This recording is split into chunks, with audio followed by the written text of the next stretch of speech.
with Phil stumbling drunkenly out of his bed, appearing in his head all the things he's wanting to be said. 19 minutes of Phil to Phil, with so much time to kill. He promised chill, but all he does instead is beg and show. The stream's online and straight away begins to whine, but always fine as long as Shazbin 9 and doesn't step out of line. His content's immature for all to endure like fresh manure, but I feel sure he ran straight to feeling so insecure. The money earned from yesterday was withdrawn and long gone, as Phil spending impulse is always set to stay on. If supports are also slow and stays so low and fails to grow, you never know, the show may turn into an easy bingo. Once kicked off across the board with charge to what because his code can be ignored, just how much DSP makes us feel so bored. To help us fight or sleep and try to keep alert to watch a creep who play bingo, but Phil will bitch and why his sheep are also cheap. While DSP is chasing green, we're seeing green across the screen as Phil's routine predictability rivals are slow machine. It's not in burping, leaning, ban. It matters not if battery fun is child can't see if hours make him feel less of a man. Takes a drink and starts his like before lunching into a big pretending there for bills when truth is there to buy a wrestling JPEG. Talks about his shitty life of call his cat and fatty wife and all his strife of forgetting that it's unwell and they were rife. With drama he will react but isn't act, that is a fact as he rehearsed to be exact in how he felt he was attacked. Teaches nearly over it and a win is in sight, with what to white despite Phil to light that tips were not white. We'll say alright it is okay and now it's time for Phil to play, but first he'll say that tips will help from being off the other day. And with those words we win again, it's never if but always when the game is won. Thanks to that we made it to the very end.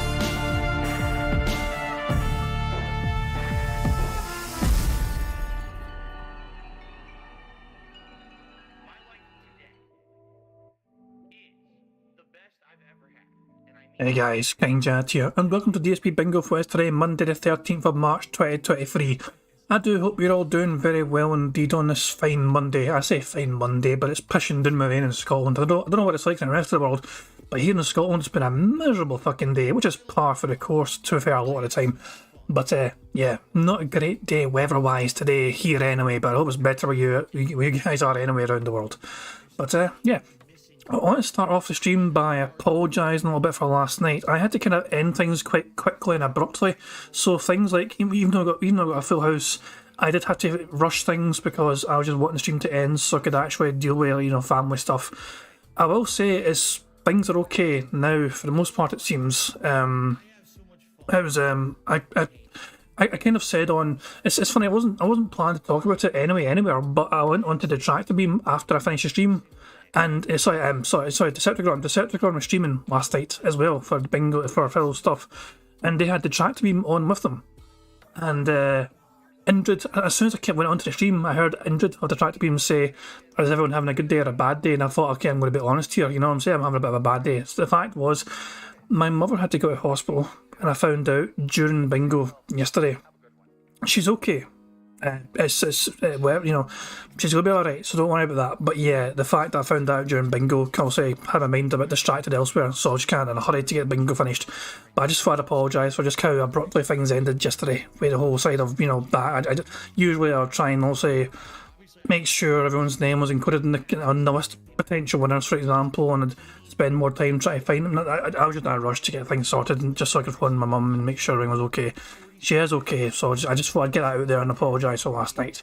But yeah, always seemingly well for the most part, yes. So with that out of the way, we're here today. We'll say Phil's streaming today. He had a very good day yesterday, and I'm going to say Phil's tactic of threatening to rage quit or wage quit Wolong Fallen Dynasty seems to be fucking coming in a treat for him, because it is pulling in big bucks for him. He had his most successful stream ever of playing that game, and his most successful stream since Like a Dragon Ishin from fucking, the 23rd of February. So almost a month ago.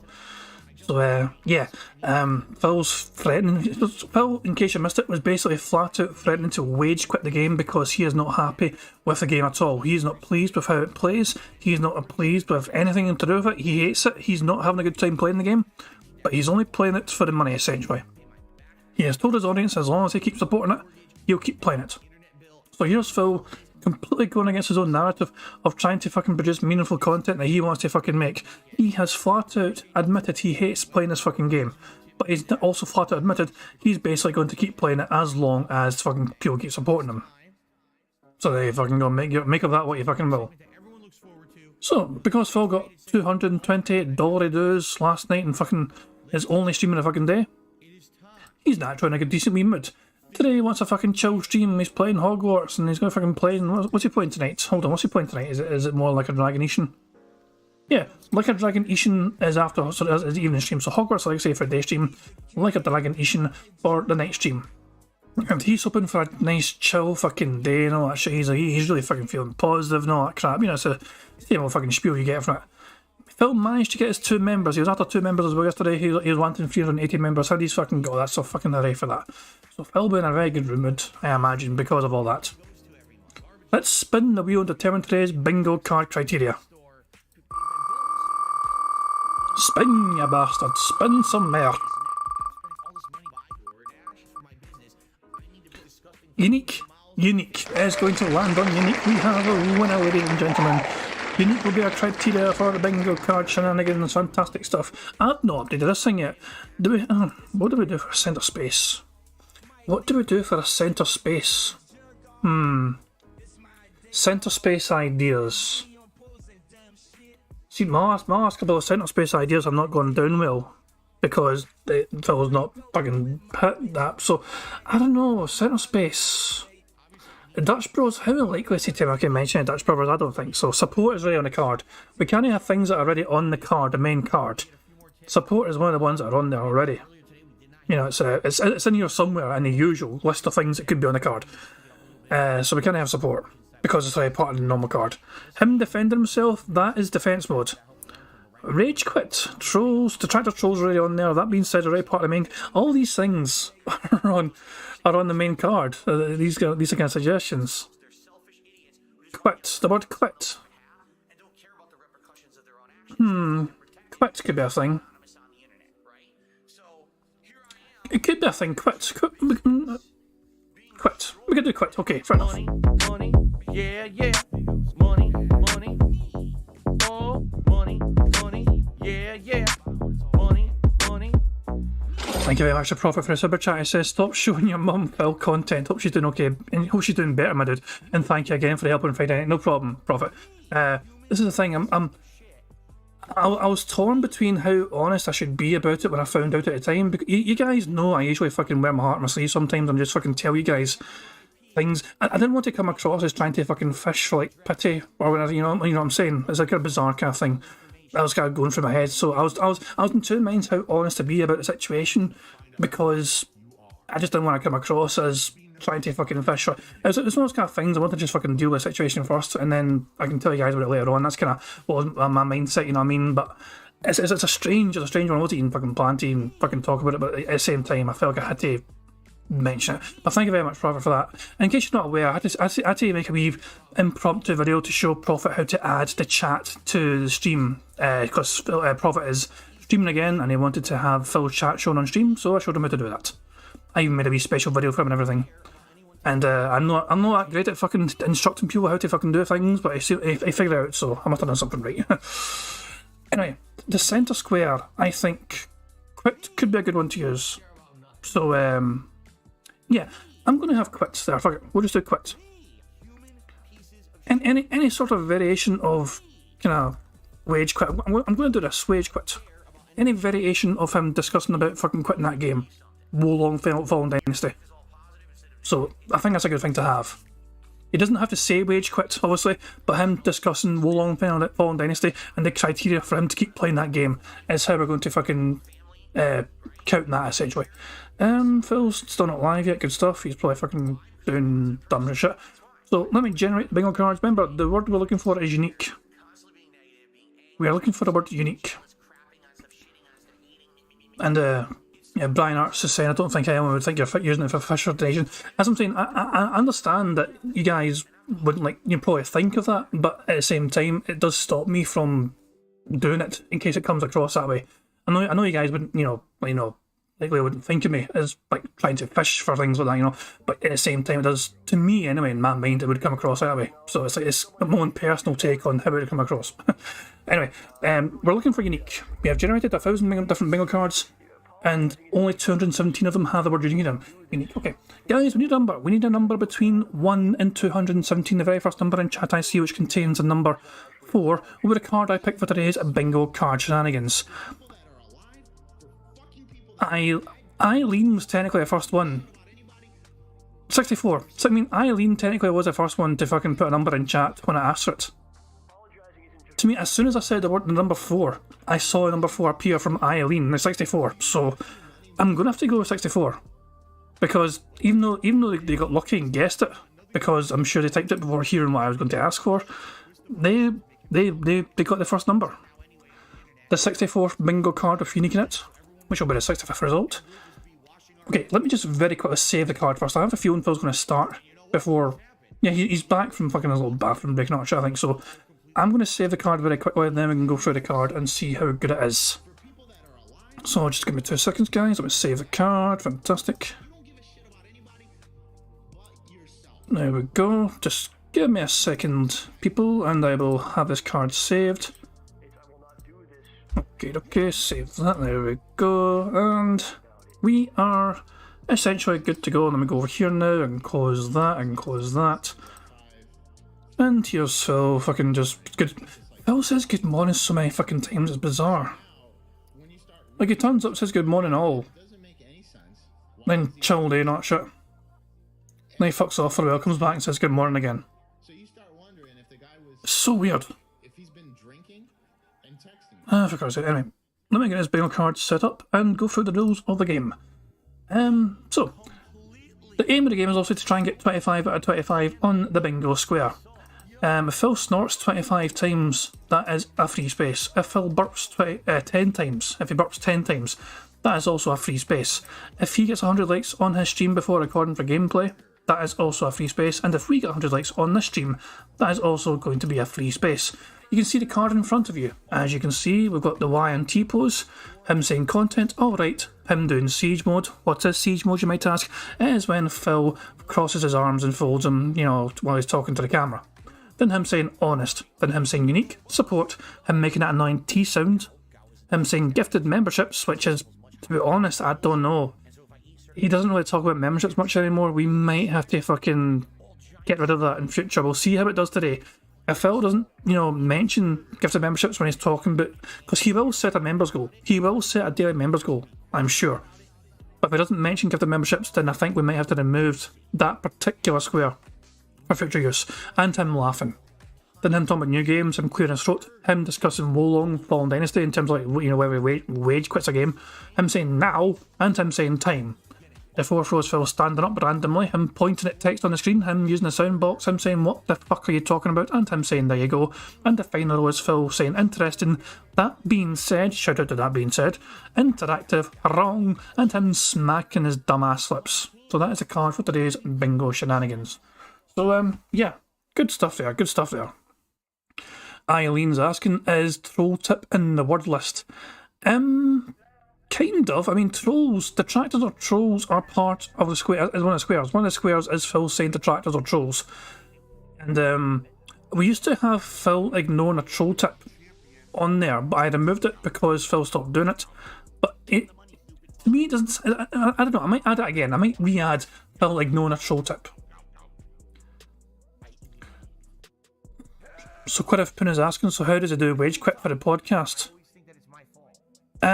Basically Phil discussing Wolong Fallen Dynasty and the future of that game would count as him.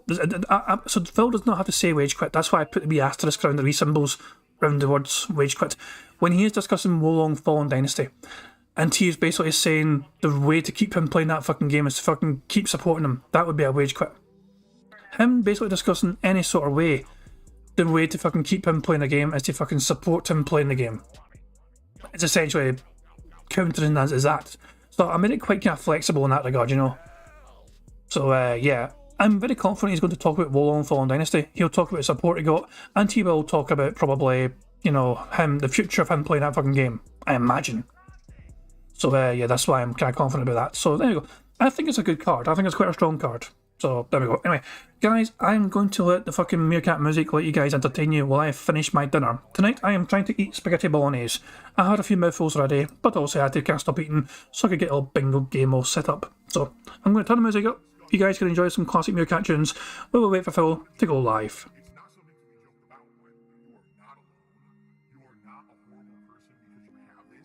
It's not your fault. There's still this back here.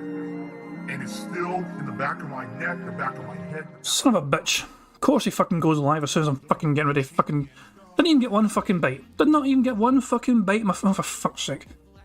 You guys all know the drill by now when it comes to the fucking bingo. Son of a bitch seems to fucking know I'm about to fucking take a bite. That's unreal. The master of bad timing. So, you guys all know the drill by now, and when it comes to the bingo shenanigans, please tag me in chat in case I miss anything on the card. I don't try and miss things on the card, I just do sometimes because I am a stupid bastard. 25 out of 25 means one of you guys can win a prize in chat. And yeah, as I said, 25 snorts, free space, 10 burps, free space, 100 likes here or there, it's also a free space. And yeah, aside from that, let's hope it's going to be a fucking good game. Hope it's a solid fucking game. I don't think Phil has announced his interview yet, by the way, with Sterling Craig and Side Scrollers. They had a podcast today earlier on, Side Scrollers, but I don't think they mentioned it whatsoever. They might have, but I don't think they did. Just to let everyone know. Anyway, on with the fucking show. DSP's a bitch. Well, hello there. Funny running into you here. Didn't plan on seeing you, but hey. Mi casa is su casa. How you doing? Welcome to the Level 1 podcast, where we are busy having fun down here in the dungeon of Level 1. I set up this border this morning, and I was like, what color do I want to do for the show today? And I'm like, how about purple? It kind of blends in too much. How about green for Hogwarts? It really doesn't really blend in that much. And I hit red, and I was like, oh my god. Like, it totally looks like you're in like a hellish dungeon or something with this particular color scheme and background. I was like, well, it all works. It actually is pretty cool. How are you all doing today? I hope you're doing well. Welcome to a new week, right? It's Monday. Today's the 13th of March, 2023. Of course, I'm Darkside Phil, and I welcome you here to my show, as always, every single day. How are you? And I hope your weekend went well. I hope everyone had a good one. Coming off of a lot of interesting stuff. To say the least, you know, a lot of stuff happened last night. If you guys aren't aware, it was a very busy night. Or maybe you don't care at all, in which case you kind of missed out on all the stuff that happened. I'm actually trying to see what screen captures I took for today's news segment. But last night, first of all, was the Oscars. Sadly, there was no slap. No one got slapped. And because no one got slapped, I had nothing to tweet about. That's your fucking big concern, Phil. I know he's fucking also joking about this shit, but still, him openly saying he's disappointed that nobody was physically assaulted on live television is a strange fucking take. Bizarre fucking take for Phil. Of course he fucking makes it all about himself. I mean, Brendan Fraser's amazing fucking comeback into the fucking top, you know, the centre stage, him getting the spotlight, him getting the recognition he deserves after everything that man's been through. Him coming back from where he was to fucking get an Oscar for best performance, that is an incredible fucking story.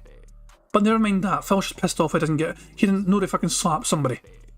Boo fucking who for Phil Burnell, he couldn't get to fucking randomly tweet about some incident at fucking Oscars. Phil couldn't go viral for some fucking reason. Brendan Fraser's getting all the fucking popularity. How dare Brendan Fraser fucking steal Phil Burnell's spotlight just because he fucking appeared in The Whale. I did not get a new viral tweet at the Academy this year. Last year I did. If you remember, last year was when I tweeted out to the Academy about their insanely bad response to the Will Smith slap of Chris Rock, and it was my most viral tweet ever. It exploded. People absolutely loved it, and it amounted to absolutely nothing. But it was just funny that of all people, I was the person who had the viral tweet about it. But this year, nothing like that. But a pretty crazy year for the Oscars with the movie Everything Everywhere All at Once taking like 11 awards, including Best Picture. We'll talk a little bit about that, only because I'm kind of interested in the movie, and I don't know much about it. And then in addition to that, last night, if you're not aware, was the season finale of The Last of Us television show over on HBO Max. And first of all, I'm going to do a full review, not only of episode 9, the final episode, but also of the entire series tonight over on DSP Reacts, my React channel. All right, so if you want my full-fledged thoughts on that, you get over there tonight after my late stream. I'm actually going to record and upload it over there. But I want to just kind of glance over it a little bit. Just kind of gloss over. I don't want to give you my full thoughts. I mean, what's the point of me doing a full review of it if I'm going to talk about it on the podcast today? That wouldn't make much sense, would it? So what I'd like to do is just give you a brief synopsis of what the episode was, and let you, give you a very brief thoughts, and then tell you, hey, you want my full thought out, fully fleshed out thoughts, head over there tonight, okay? So we got a couple things there to talk about today. But today also, all right, we're going to talk about my upcoming podcast appearance on the Side Scrollers podcast, which is happening later this week. I'm finally on this very show. I'm going to reveal to you the date and time of that appearance, because here it is Monday, and I need to tell you guys what I'm doing for the rest of the week so you know what to do and where to be. And there still has been no formal announcement. Actually, they had said originally that they were going to announce my appearance today, and then they didn't on the show. And I think there's various different reasons for that, which I'm going to discuss on my own show today, okay? So that's going to be a segment. We're going to talk a little bit about that, okay? Because I know you guys want to know about that. You want to know what's going on, what's the deets, give me the deets. So I'm going to give you the deets on that. And that's about it. I don't have too much else. Like, there's nothing in gaming news. I was checking, and there's not too much going on in gaming news right now or anything to really talk about. So I feel like between those topics and everything going through there, we'll have a good amount of stuff to discuss on the show. And, of course, as always, we'll have some open Q&A in the light. Today we're doing a chill streaming day of Hogwarts and Like a Dragon Ishin, which is good because yesterday was a very stressful day of Wolong Fallen Dynasty. So there you go. All right, so welcome to the show, everyone. New streaming week. Hope you're all, like I said, in the mood for some good chill stuff today. Daylight saving time went into effect yesterday, and I noticed that a lot of people were late because my stuff now starts an hour earlier.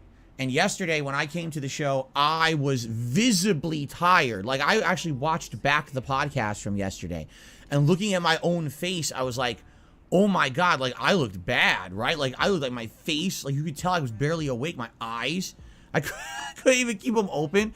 And remember, I had to have a second cup of coffee to even play Wolong. That was because I barely got any sleep. I was supposed to go to bed earlier. I couldn't fall asleep, and then I had to get up an hour earlier. So here's what happened last night. Listen to this, okay?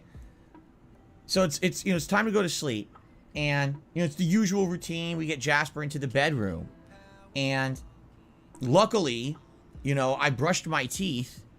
Because here's the thing, sometimes I'll have like a drink next to me in bed or something like that, depending, and then I brush my teeth right before I go to sleep. But in this case, an alcoholic drink, perhaps? Maybe a shot of gin or a fucking pint glass of fucking gin? I have a drink next to me. I'm certain he's trying to allude to like a glass of water or something, but him just specifying it's a random drink makes us fucking think, okay, booze. This booze hound is at it again. I was like, dude, I know I'm tired, like way tired, so I'm gonna brush my teeth before I even lay on the bed, just to be safe, okay? So I brushed my teeth, and I opened up my phone. I was approving some comments, reading through some comments and things like that. And WWE Champions time. Videos, looking at performance. For example, the YouTube short from yesterday, the one about lockpicking in Oblivion, has done pretty good. Over 3,000 views, within 24 hours, which is pretty good. Usually my shorts don't do that well in that short of a period of time, but now it seems like it's leveled. I haven't really gotten many more views on it, so probably everyone who wanted to see it has seen it. We'll see what happens with it in the future. But anyway, like, that's about as far as I got. Like, seriously, I was like looking around, I'm like reading, approving comments. I look at the video views. I don't know what happened. I woke up this morning. Whoa. And that usually never happens. Like me, everyone, well, I've talked about this over the years. For me, I don't usually just go right to sleep. For me, at night, it's actually sometimes hard for me to go to sleep. And that's sometimes how I'll watch stuff at night, or I'll skim through videos, or, whatever it may be. In this case, I was out like a light, like, zoop, done. In fact, I didn't even turn off my light. I passed right out. And, woke up in the morning, mostly woke up this morning, because Kat had to go to work. So I woke up when she was getting up to go to work, and I was like, oh, what time is it? I start looking around. I'm like, what the? Wow. I would, whoop. So I actually got like almost like half as much sleep as I would normally get yesterday. And then last night I got like extra sleep. So I woke up this morning and I'm like, whoa, like, what happened? Right? What, did you get the license plate on that truck that knocked me out? But man, I woke up and I was like, whew, I feel good. I actually feel very energetic today. Like, I jumped out of bed and I was like, oh, This is what it feels like to have energy. I forgot. You know, I used to be young and spry, be able to jump out of bed every morning like super pep. And I haven't done that in a while. I'm like, oh. Way to fucking admit to your own audience you don't fucking go to bed at a fucking reasonable time, Phil.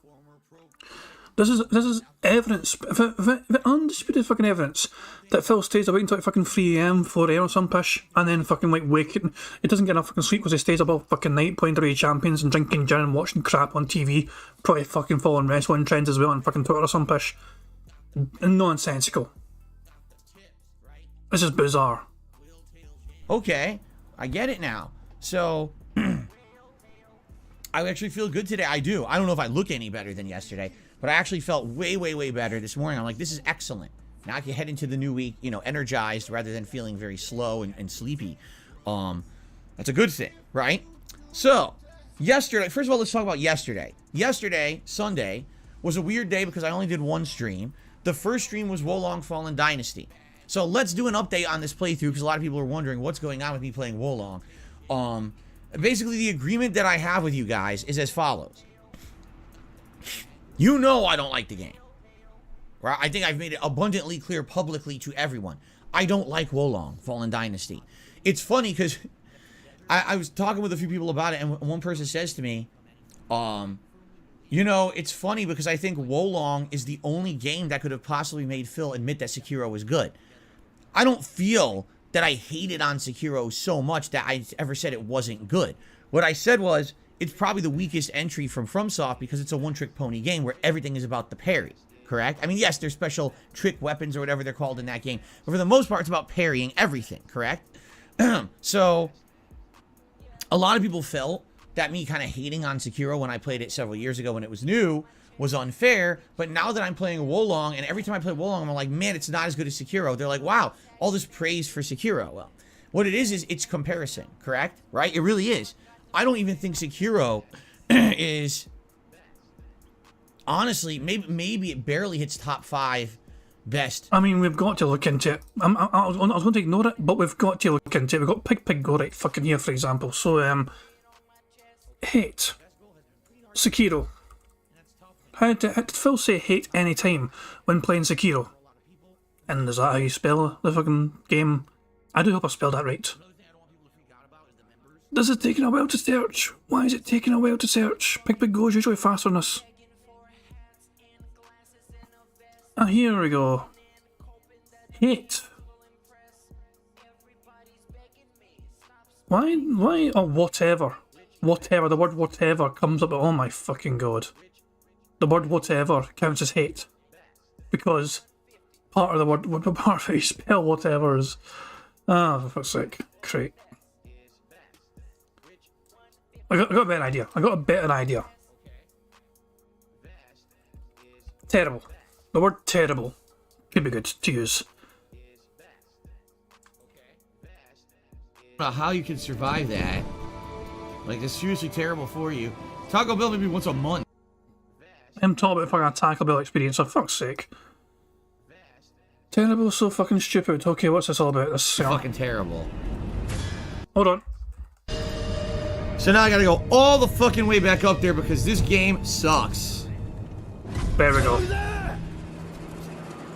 Terrible game design. Absolutely fucking terrible.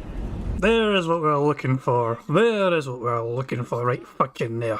Him bitching and moaning and griping about the game, saying it's a terrible fucking game. Pretty sure he didn't like the fucking game, then yeah, pretty fucking certain. Let the salt flow, Phil. Let the fucking salt flow through you. Hold on. This might be a good fucking clip right here. Okay, this one might be good. By the way, the frame rate's terrible right now. I don't know why. I can't get up! Dude! The frame rate is dropping, and as the frame rate drops, my controls aren't working. What the fuck? Let the salt flow, Phil. Let the salt flow through you. It did it again! Yeah, because the frame rate is dropping, my controls don't work. More salt. What the hell? Come on, Phil. This sucks. There we go. Come on, Phil. You can do better than that. More sodium. Come on. Come on, little fella. Give us some more salt. I know you've got it in you. Come on, Phil. That's real bad. That the frame. I did it again. There we go. I was running straight and I pressed jump and he just flubbed through the platform because the fucking frame rate's so bad the controls don't work. What the hell? Jesus But this game's Christ. flawless, right, guys? Flawless. No room for improvement. Perfect game. Let's get our fanboy glasses on here. Well, whiny It didn't bitch. work again. Yeah, dude, I can't even do anything here. The frame rate is so bad right here on the main staircase. I can't even get it to do my moves. Everything I'm doing is massively delayed. What the fuck? And this is meaningful content. Phil uploaded this to his fucking channel thinking this is fucking meaningful content, him fucking failing over and over and over again, doing the same fucking mistakes over and over and over again. He thought this was fucking meaningful. I'm kind of curious to see if he actually fucking gets up there eventually. Hold on. I can barely control my guy. Hold on. We need to fucking go 2 times speed for this bastard. I didn't do that, dude. It's terrible. Now we're... This is so fucking bad. Now I'm taking damage I shouldn't be taking because the game's controls aren't working. This is fucked up. Look how bad the frame rate is. It's like maybe like the teens. Jump. Finally did it. It took like 4 tries. Hooray! He made it up to the top. Couldn't move. What was that? Did you see that? I don't know what that was. He like flipped. So now I'm fucked. I can't fight And the then boss. he's getting his I don't know arse if he was fucking using his kicked. idol. He finally made it to the fucking top and then got his arse fucking kicked. There we fucking go. Little piggy finally fucking did it after he fucking stopped being a dumb fuck with the controls. Jesus Christ, I just wanted to make sure if Phil ever fucking got up there, I was curious, okay, because he kept fucking falling down like goddamn Humpty Dumpty off a fucking wall. From soft games. Okay, barely. For me, like, I really feel like Bloodborne, you know, some of the Dark Souls, and hell, even Elden Ring, I actually think are better than Sekiro, just being honest, okay? Wow, we got a fucking bingo already. The fucking right hand side is completely filled in. The first bingo of the game. But basically, it's funny because now I'm playing Wolong, and it makes me realize how much better FromSoft is. It's their games are polished, their games are well developed. Everything has a designer's hand on it. You know what I'm saying? Like when you walk into a room in a FromSoft game, you know the enemy positions are well designed in order to add challenge, surprise, wonder, exploration. You know what I'm saying? Like everything there is well directed. When you're playing Wolong and you walk into an area and you're like, there's an enemy over here, there's an enemy over here. Oh, enemies spawn out of nowhere and attack you from behind. Sometimes you'll walk into a room and a bunch of enemies attack. Another time you walk into a room, they don't even aggro to you. And you did the same thing twice. It's just not consistent. It's definitely reeks lack of polish compared to FromSoft. So it's funny that I'm playing Wolong and I'm calling this out and people are like, wow, you're really like kissing Sekiro's butt. It's like, no, I'm just being honest. Sekiro is a much better product than this game is. And the reason that people are really kissing Wolong's butt and saying it's an 8 out of 10 is because there's no game like this recently. Elden Ring was the last one. That was a year ago. The other ones last year, like Thymesia and shit, those sucked. So this is the first one, you know, in a while. And what it is there is definitely a community, a group of gamers that love this genre. And they have to play this game and kiss its butt. They just have to. They have to say it's so good. It's not. From an objective standpoint, me comparing apples to apples comparisons of all these style of games in the same genre, this ranks as one of the worst. It really does have lots of issues, wonkiness, lack of polish that is unacceptable. Just the fact that the draw distance in the game is so bad is one of the things that's just absolutely ridiculously unacceptable in a 2023 game. I couldn't tell you another video game I've played in the last 5 years that the draw distance is so short. Okay? That's just sad. But that's just one of the many problems the game has. Anyway, I don't like Wolong. Alright? But I have this agreement with you guys that I will continue to play the game and suffer through it as long as you guys show up, watch, engage, and support. That's the agreement. If you guys continue to show up and you know, make this playthrough worthwhile for me through the suffering of me playing this game I don't like, I'll continue to play it. So yesterday was kind of the first day we had that agreement, and people showed up. They absolutely engaged and supported. You know, it was only a one stream day, and it was awesome because people absolutely made up for that with the engagement and support on that stream, and I really appreciate that. because you know, not having two streams, it can hurt, and it was good. It was very good. It's impressive how strong support can fucking be from his audience when he's threatening to fucking wage quit a goddamn game. And I want to remind everyone once again, this game has actually got fucking good metrics for Phil Burnell. If you go to his channel and look at the views that Wolong is getting, he is actually better than all his other fucking gaming content he's uploading. So Wolong, okay, this is like less than 24 hours, 500 odd, less than 24 hours, okay. Before that though, Wolong was getting good fucking numbers here.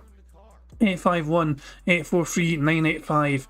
Compare that to fucking shit as well from before, whatever it's like fucking 595 and all that shit, you know. And look at his other games, 478 here, 600, 320. Wolong 2.1k, 956. Money, yeah, yeah. Money, money. Oh, money, money. Yeah, yeah. Money, money. Thank you very much, Elena Guardian, for Super Chat. It says, maybe people enjoy the game, Phil. It's an excellent fucking point, because Phil can't enjoy a fucking game. He's fucking trying to fucking claim the game's terrible outright fucking right. No. Some games are just not for some fucking people, alright? I remember a long fucking time ago, I fucking bought myself a new game because everyone was talking about it. I actually think it was Elder Scrolls 4. Or something. I can't mind. There's a lot of hype for one of the Elder Scrolls games. I remember buying it, but it wasn't my kind of game.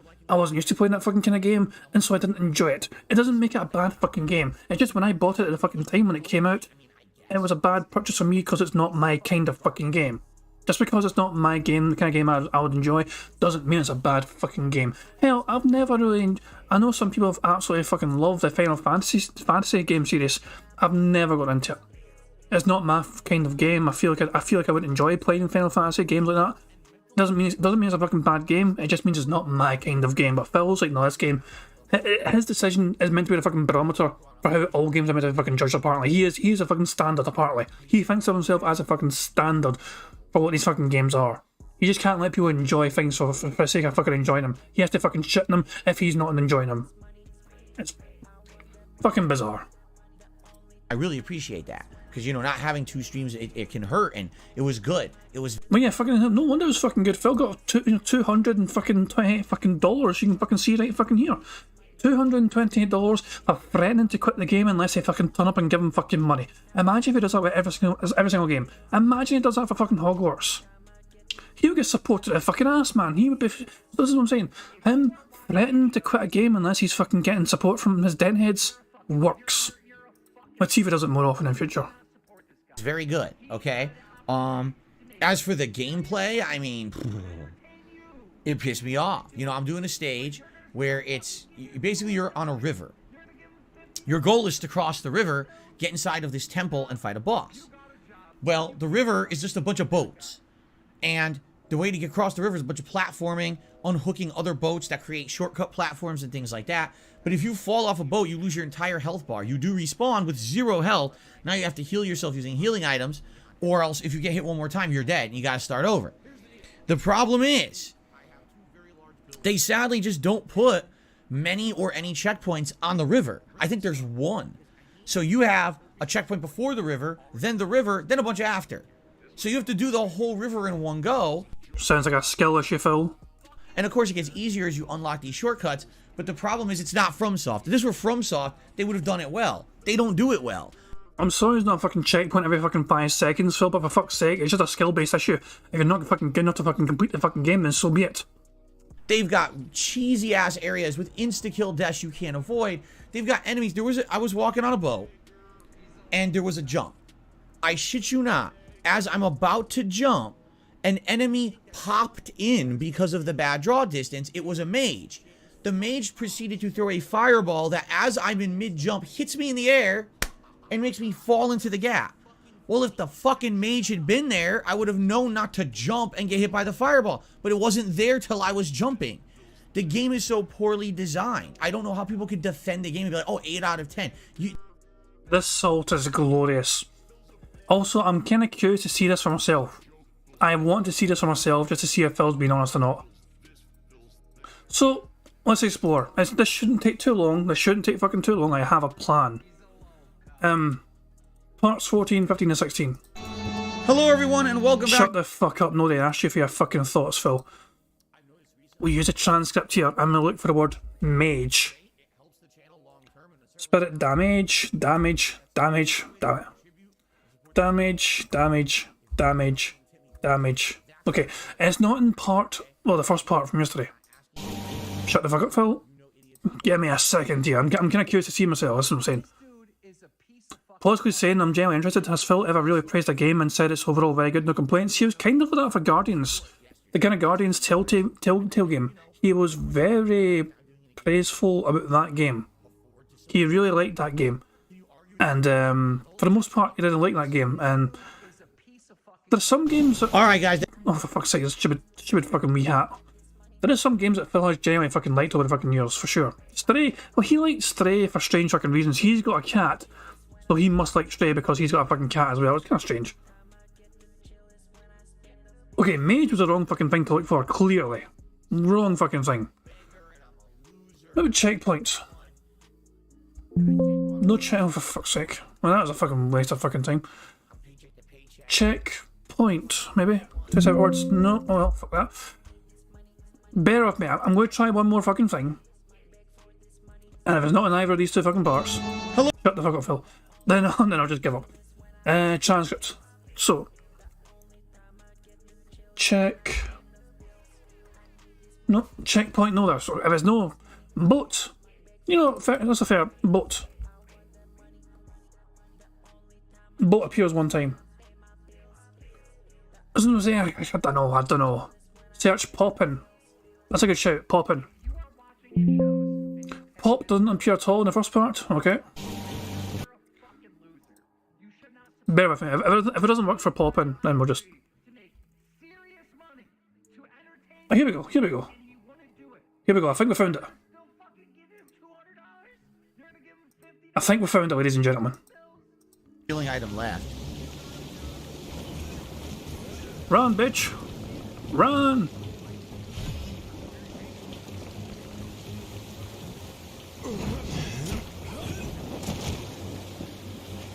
Oh, come on, Phil. So, where do I go? On this boat? I guess so. What the fuck? Hold on. So, it's a mage guy, so he's meant to fucking... Is he? Well, he was there the whole time though, wasn't he? But the health bar wasn't, but you can see him.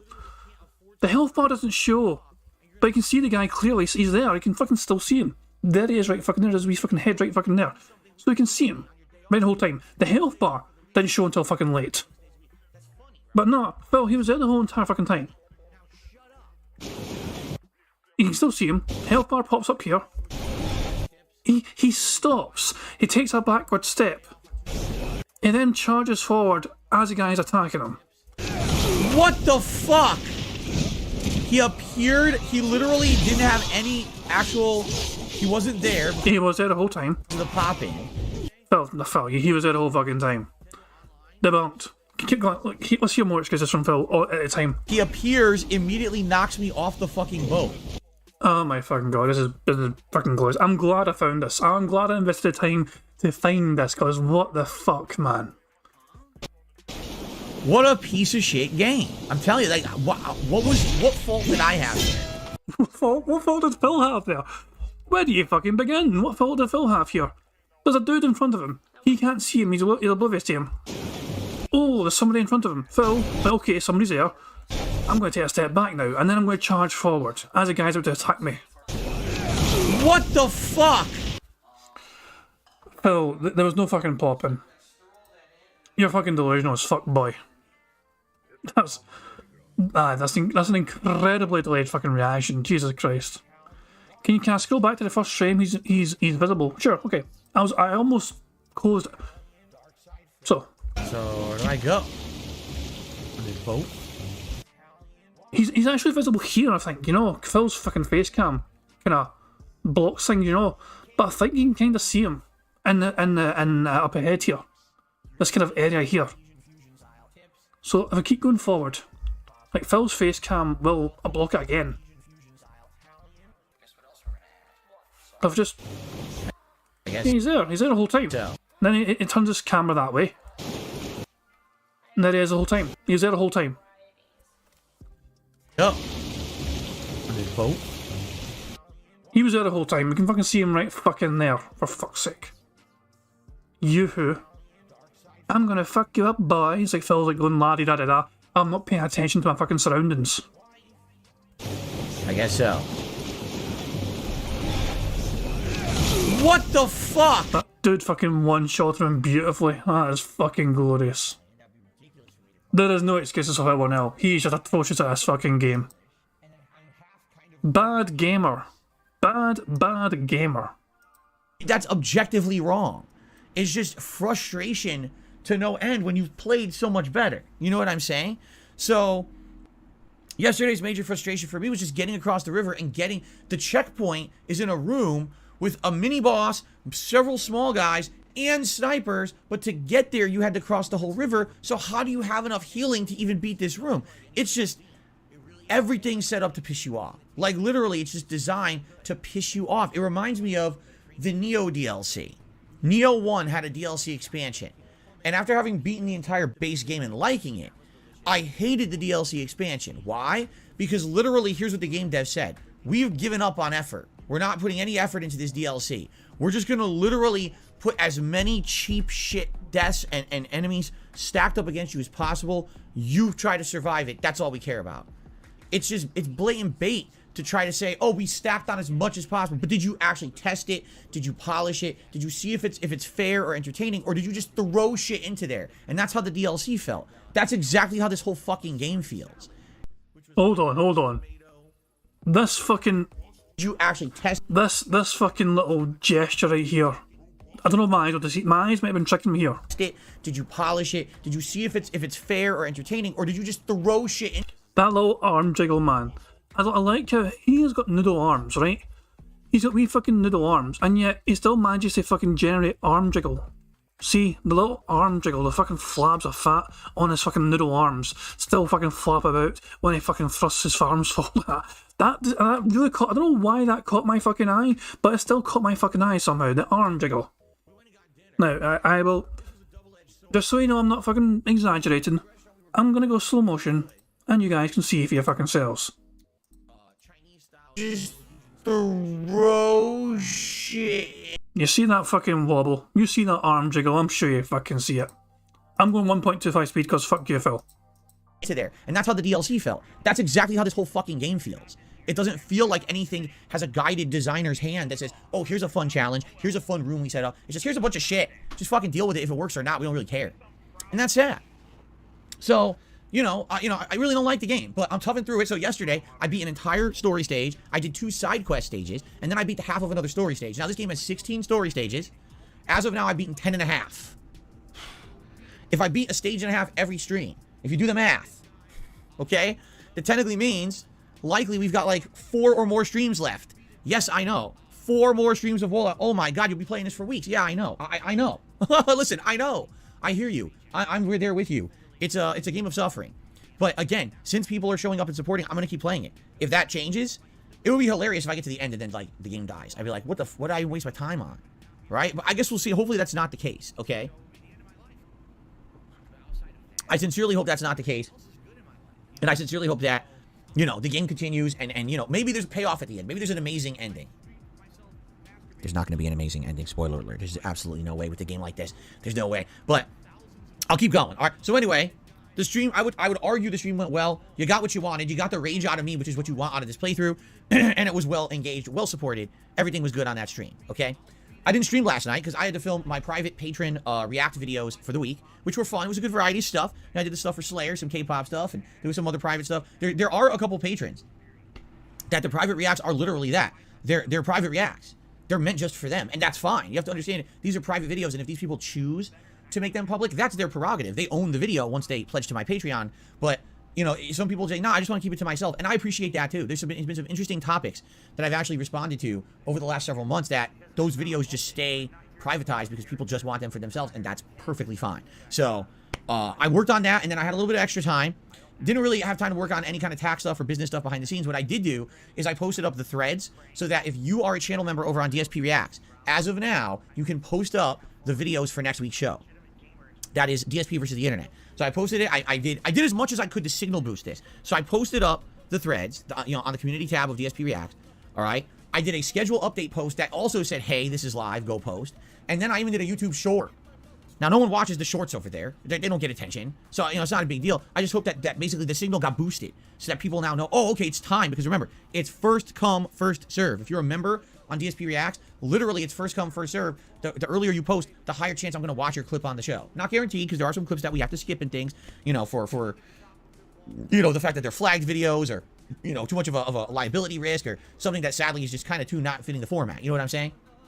But for the most part, I'm hoping that now people will post up and not wait till last minute, because we did have that problem last week where people literally in the last few hours before the show were posting up. I'm like, there's no way I'm watching those videos on the show, So, again, if you're a member over there on DSP Reacts, that's youtube.com/@DSP Reacts. Please post up your video nominations. The threads are live. And hey, if you've been watching the content over there and enjoying it, and you want to... Money, oh, money, yeah, money. Thank you very much to Quasar X. Super Chat says, Phil is never finishing his taxes. Yeah, I mean, it's one of those things. I'm surprised he's so lackadaisical about his taxes and getting them all sorted and ironed out. Because even, when you think about it, the popular joke, even the Joker fears the IRS. It's one of those kind of things. You do not fuck with the IRS. They are the eternal boogeyman for a lot of businesses, because you don't want to fucking cross them. They will fucking come down on you hard. Your video nominations, the threads are live. And hey, if you've been watching the content over there and enjoying it, and you want to support the channel, becoming a member is the best way to do it. The ad revenue on that channel is negligible. It's almost non-existent. It's a few bucks a day, if that, because most of the videos are getting claimed for third party because I'm reacting to other people's stuff. So in this case, it makes a lot of sense to join, and it would help a lot, okay? So anyway, I did that last night, and I did one or two other quick things, behind the scenes, and that was it. That's all I really had time to do. So what this means is for pure clarification purposes, okay? What this means is, I am going to have to... I'm sorry, but every time I fucking catch him doing something weird with his face, I need to stop it. Purposes, okay? Like, his eyes go fucking bizarre here. What this means... what the hell? What the hell is going on with his fucking eyes here? What?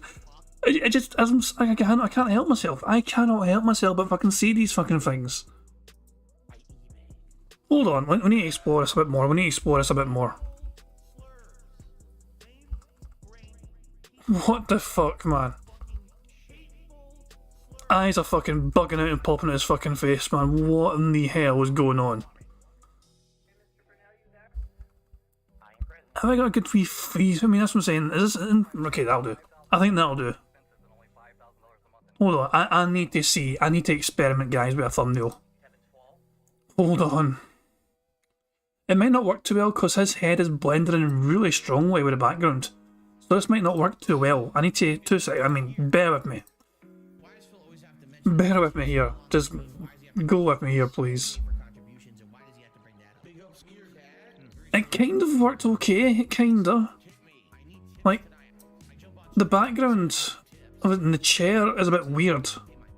It's like I didn't know what was chair and what was fucking t-shirt. It kind of blends in. For the most part, it's alright, but the fucking eyes, those fucking eyes, man. What the hell is wrong with those goddamn eyes? Fuck me, man. Auto Insane's asking what they missed. The car's doing alright. Phil was just bitching and whining about usual things. Is, I am going to have to take another day off. Not day off, excuse me. Another stream off. Probably next weekend. Probably like Sunday night. I'm going to have to take... He is taking 3 streams off in a whole month. Wow. All because he's fucking irresponsible with fucking his time management duties. So irresponsible with fucking how he manages his fucking time and handles his fucking time. You'd think that he could fucking maybe, set aside a wee bit of time in between certain fucking streams to fucking do Patreon reacts instead of doing them all in fucking once and giving up a fucking whole stream.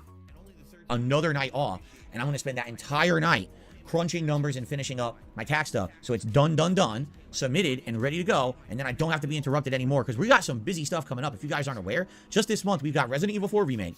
We've got the big long form react, where I'm going to be reacting to the second Wings of Redemption documentary over on DSP Reacts, right? Those special. We got Ask the King coming up, my Q&A show. So we've got all this stuff already happening. That's going to also be jumping into my gameplay schedule. So it's like, dude, I can't be having even more streams away later on in the month once all that happens. So next weekend, I'm going to probably take one more night off to finish this up and get it done. And it's like, okay, everything's fine. We move on. No big deal. Okay? Your boy says it only took my accountant 1 hour to do my taxes. Good for you. Good for you. Really. I miss those days.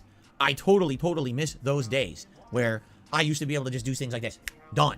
I mean, as soon as I started owning my own business and I have all these revenue streams that I have to count every dollar. Can't, oh, you forgot $1. Oh, you're in trouble. No, you got to count every dollar. You got to count every expense. You got to break it down month by month, everything. You need to basically dot your I's and cross your T's and do everything properly. It's a pain in the butt. It's a ton of work. So, yeah. It's got to get done. And so probably next weekend, we're doing that on the weekend. Okay, just so you know. So that'll be like 3 straight Sunday nights with no live streams on the late stream. But after that, we can get back to normal. Because actually, the week after that will be the Wings of Redemption Marathon React on that Sunday. So there you go. Okay? Okay, cool. All right. So all that being said, it was a productive night last night. Today is a... Was that... Did he just butcher that being said? All right. So all that being said... Yeah, he said it kind of weird, but yeah, he said that being said. It's like I fucking slurred his fucking words or something. It was a productive night last night. Today is a chill day. I'm very excited for today to be a chill day. I really am. Well, he said that being said. Okay, some people are saying a lot being said. I don't make no goddamn sense. He said that being said. He just said it very badly. All right. So all that being said... He just said it bizarrely, but I'm sure Phil meant to say that being said. Even though it didn't really fucking sound a lot like that. It was a productive night last night. Today is a chill day. I'm very excited for today to be a chill day. I really am. So here's what we'll do. I'm trying to think, like, what order should we cover stuff? We gotta talk about today. We gotta talk about my review coming out. So that's how we can talk about The Last of Us. There's the Oscars talk. All right. How about this? Briefly, let's talk about the Oscars. Only because I want to get this out of the way because everything ties into my schedule afterwards. Okay. So last night was the Oscars, the Academy Awards. And first of all, Brendan Fraser taking Best Actor for The Whale, that's crazy. Back when Brendan Fraser was big at the box office in like the 90s and early 2000s, he was known as like the generic rom-com. He was in a few of those, and the action movie guy like The Mummy. Who would have thought? All these years later, he would have gotten a Best Actor award. You never would have thought, and he hasn't, really done mainstream acting in so dang long. And for him to come back out of nowhere and come out like that's nuts. Now, I've not seen The Whale. I'd be interested in seeing it now. I mean... You're not going to cover the whole reason why he wasn't fucking around for all that fucking time, Phil? And listen, I'll be honest with you guys. I always liked Brendan Fraser. Yeah, a lot of people fucking like Brendan Fraser. As weird as it'll fucking sound, obviously a lot of people fucking know him from The Mummy, but I'm a big Scrubs fanboy, right? I fucking loved watching Scrubs back in the fucking day, and Brendan Fraser's cameo appearances in Scrubs were just incredible episodes, especially the final one he was in. Those episodes are fucking unbelievable. But yeah, I'm a big fucking Scrubs nerd, you know what I mean? I just fucking love Brendan Fraser being in Scrubs. He was only there for like fucking, was it 2 or 3 episodes or something? But yeah. Solid actor, man. Great fucking actor. At least from, obviously, he can do action and comedy as well, but also he showed his range here by the fucking whale as well. I don't think that he was he wasn't taken as a serious method role actor guy, you know what I mean? But I enjoyed his work. I always, he has that impression that he's kind of probably like a nice guy. And I would like to actually see The Whale. Well, I don't know how I'd watch it, but I would like to see it. Now, the other big winner was Everything Everywhere All at Once, the film that won 11 awards. It, like, swept Best Actress, Best Supporting Actor, right? Freaking the actor who played Short Round and Data in classic 80s movies like Indiana Jones and the Temple of Doom and Goonies is now back 40 years later winning Best Supporting Actor awards at the freaking Oscars. That's crazy, man. It's freaking crazy. It's nuts, okay? And so it was crazy Academy Awards, to say the least. Now, I would actually really be interested in seeing Everything Everywhere All at Once, but this sadly is kind of like this is the symptom now of everything going digital and having a subscription service, okay?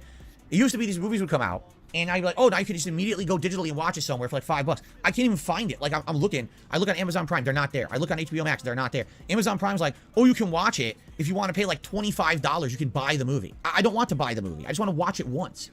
to see what it is. Maybe these are movies I could watch and review for DSP Reacts. They're Academy Award-winning movies. Why wouldn't I want to see them and review them for DSP Reacts? I think that would be great content for the channel. But there's no way, I can't find it. You know, is there a way to find these and watch them for any kind of a reasonable situation? Or do I have to subscribe specifically to the one, you know, movie studio service? Is it Paramount Plus? Is it MGM Plus? Is it fucking, you know, Joe Splamoni's Indie Movie Studio Plus that I have to fucking subscribe to? You know, how do I get it? You know, it's frustrating. It is, it's frustrating. I would like to watch these movies. And now it's changed. So I'm curious how to do it. I don't know if anyone knows. If you know this is the avenue to watch those movies, I would love to actually watch them now and review them for you guys. I would absolutely, like, that's super interesting to me. These movies are hot. These movies are interesting right now because they just won Academy Awards. I would absolutely like to watch them. But I need to know what's the avenue. How do I, what way do I see it? Not download it legally or something like that, but, you know, how would I, someone says rent it on YouTube? Can you do that? How would you rent it on YouTube? How would that even work? Would you do that to the YouTube app? Like, huh? So here's my YouTube app. It's open, right? How would I even go about doing this? I don't have Apple TV. I don't have Apple TV, so I can't do that. I don't have Netflix.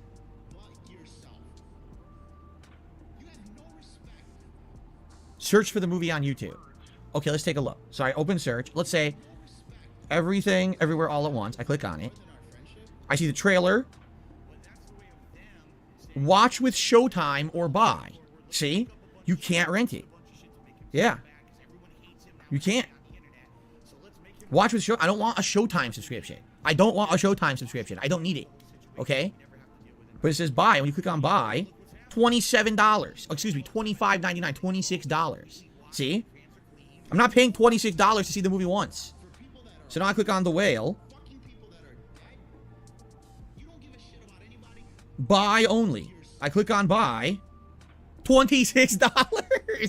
Do you see? You see the point I'm making? Like, you can't even, like, watch this shit. It's very frustrating, man. It is. Like, I just want to watch the goddamn movie, and how do you watch it? Money, yeah, yeah. Money, money. Oh, money, money, yeah, yeah. Money, money. Thank you very much to Logan K for the super chat. He says there's a place called the library. Lots of movies there if you're willing to leave the house, Phil. It's like an excellent fucking point. I don't understand why Phil just... This is the same person that's not willing to spend $4 to fucking watch Sonic 1 on YouTube. It's very frustrating, man. It is. Like, I just want to watch the goddamn movie, and how do you watch it? Subscribe to fucking Showtime. I don't want a Showtime subscription. Watch it on Apple TV. I don't have Apple TV. Why do I have to download 17 services in order to just watch a new movie? It's actually gotten worse. I used to have cable TV. This is a long time ago. I used to have cable TV. And when I had cable TV, literally all these movies would be on there for like $8. You just rent it, $8 watching. Good. I can watch it once, move on with my life. Now they've made it all way so complicated. Everything's on a different service. Everything's a different price. No, I don't want your service. I don't. I just want to watch one fucking movie, and I don't want to pay $30 for it. Capitalism. Who doesn't fucking love capitalism? Also, there is websites out there, Phil, that would allow you to watch these movies for free. I mean, technically you're not really meant to, but if you find it, then, oh well. It is what it is. I'm not going to promote anything, of course, you know, but we've all done it, guys. We've all fucking done it. Come on. Money, money, yeah, yeah. Money, money. Oh, money, money, yeah, yeah. Money, money. Thank you very much, Australian Doom, for the super chat. He says, is this guy even human? The jury's still out in that one, I'm afraid. It's hard to fucking tell whether this fucking person's a human or not. It's bizarre to me. He has his own strange set of fucking rules and morals and all that shit. Prophet says they sometimes have full movies on a site he calls Bank Bang. I've never heard of that website, but Prophet, considering the name of the website, I'm not surprised you know of it. I don't want your service. I don't. I just want to watch one fucking movie, and I don't want to pay $30 for it.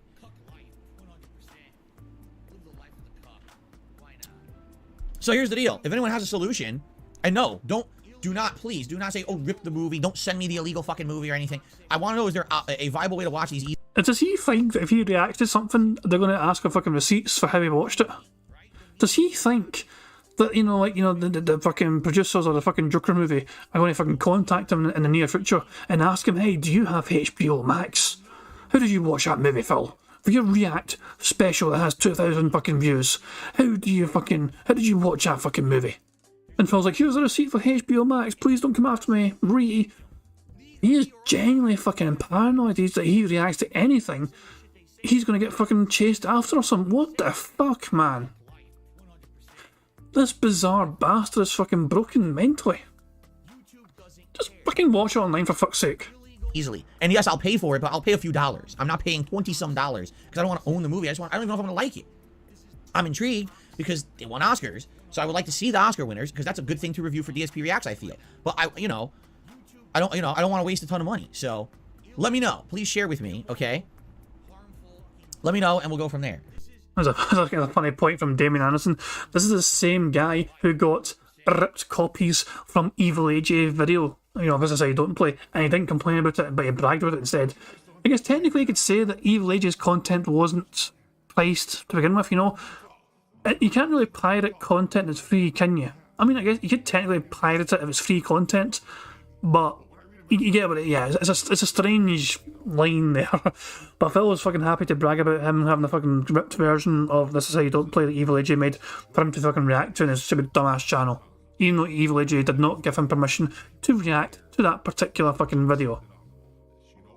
The permission that Phil fucking found was from a long time ago for a different This Is How You Don't Play, and he used that as a fucking full cover spectrum.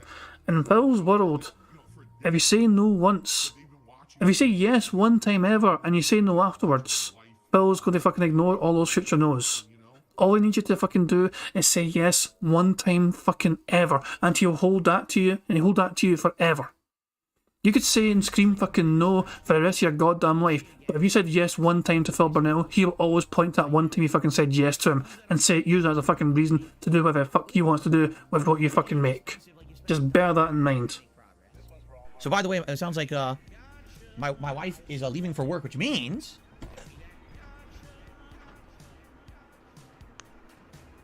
that Jasper Kitty can join me in the office today, if you would like to.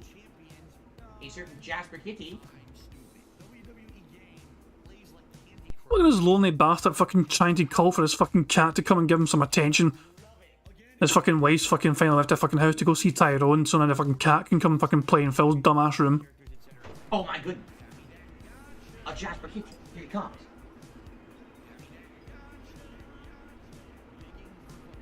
Here he is. Well, wait, now my wife's coming back in. Hold up. What the fuck, Phil? What in the fuck is this fucking dumpster fire of a fucking podcast? Oh shit, she's coming back home. I better fucking close the door. Okay, now she's leaving. It sounded like she was leaving. She forgot something. She had to run back in to grab it. So Jasper Kitty is in here today. Hello, Jasper Kitty. So Jasper can join us today for Hogwarts, which is great. It's always good to have Jasper in the office chilling with us, right? Always nice to hear you try and fucking monetize your fucking pet cat, which you fucking dismiss as something horrible to fucking do. Yes. It's nice to have the the awesome furry friend. Want to come up here and say hello to everyone? Want to come up here, buddy? Jasper Kitty, come up here. Say hello to everyone. He doesn't give a fuck, Phil. Now he won't come up here. He'll come up in a second, I bet. He'll come up when he wants to. That's the thing with him. He'll do it when he wants to. If I ask him to do it, he won't do it. But anyway, he's in here now. So if he wants to join us today, hang out with us today, he's welcome. Okay, buddy, you're welcome in the office today for Hogwarts. There's kitties in Hogwarts. Yeah. Cool. So you saw his tail? Yeah, he's right here in front of me. So he's welcome today. That's awesome. Anyway, so yeah, if anyone has ideas of how to watch these movies, The fuck was that? Was that Jasper bumping the fucking camera? he's welcome today. That's awesome. Anyway, Money, yeah, yeah. Money, money. Oh, money, money, yeah, yeah. Money, money. Thank you very much, Bart Wells. So Super Chat says, I think Phil was afraid of a cat. He did react very fucking strangely for her coming back in the fucking house, and Phil's like, oh shit. Wait, is it safe for Jasper to come in? Because the fucking wife's back, and for fuck's sake, Phil, you're acting like some fucking child waiting for his fucking mummy to leave the house so he can fucking play whatever he fucking wants on stream and do whatever he wants. Phil was waiting for his fucking mummy to leave the fucking snort fort so he has the rule of the roost, and he's in fucking charge of what goes on in that fucking house. When his mummy's away, the Phil will do whatever he fucking wants to play. Doors will fly open, Jaspers will be allowed anywhere in the fucking snort fort, and it's a fucking anything goes. Because Phil is the fucking only person there to fucking call the shots. No more cat running the fucking show. Otto Einstein saying, that's the tremors from cat running, shaking the camera. One more time, let's see what the fucking cat did. Okay, buddy, you're welcome in the office today for Hogwarts. There's kitties in Hogwarts. Yeah. Cool. So you saw his tail? Yeah, he's right here in front of me. So he's welcome today. That's awesome. Anyway, so yeah, if anyone has... It's like the fucking T-Rex from Jurassic Park. Fucking stalking its fucking prey. Cat's on the way fucking back saying, did you fucking say something, you fucking dick?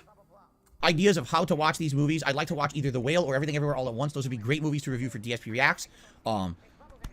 Please, by all means, share, okay? I'm interested, but not for $27. Hold on, I know that was one burp there, but I want to see if it was two burps. Please, by all means, share, okay? I'm interested. That was two burps. So you technically got a wee small fourth one. I'm counting that as fucking two burps. We fucking go. Money, money, yeah, yeah. Money, money. Oh, money, money, yeah, yeah. Money, money. Thank you very much to Australian Doom for super chat. It says, if you declawed your cat in Australia, it will result in a heavy fine and blacklisted from ever owning a cat again.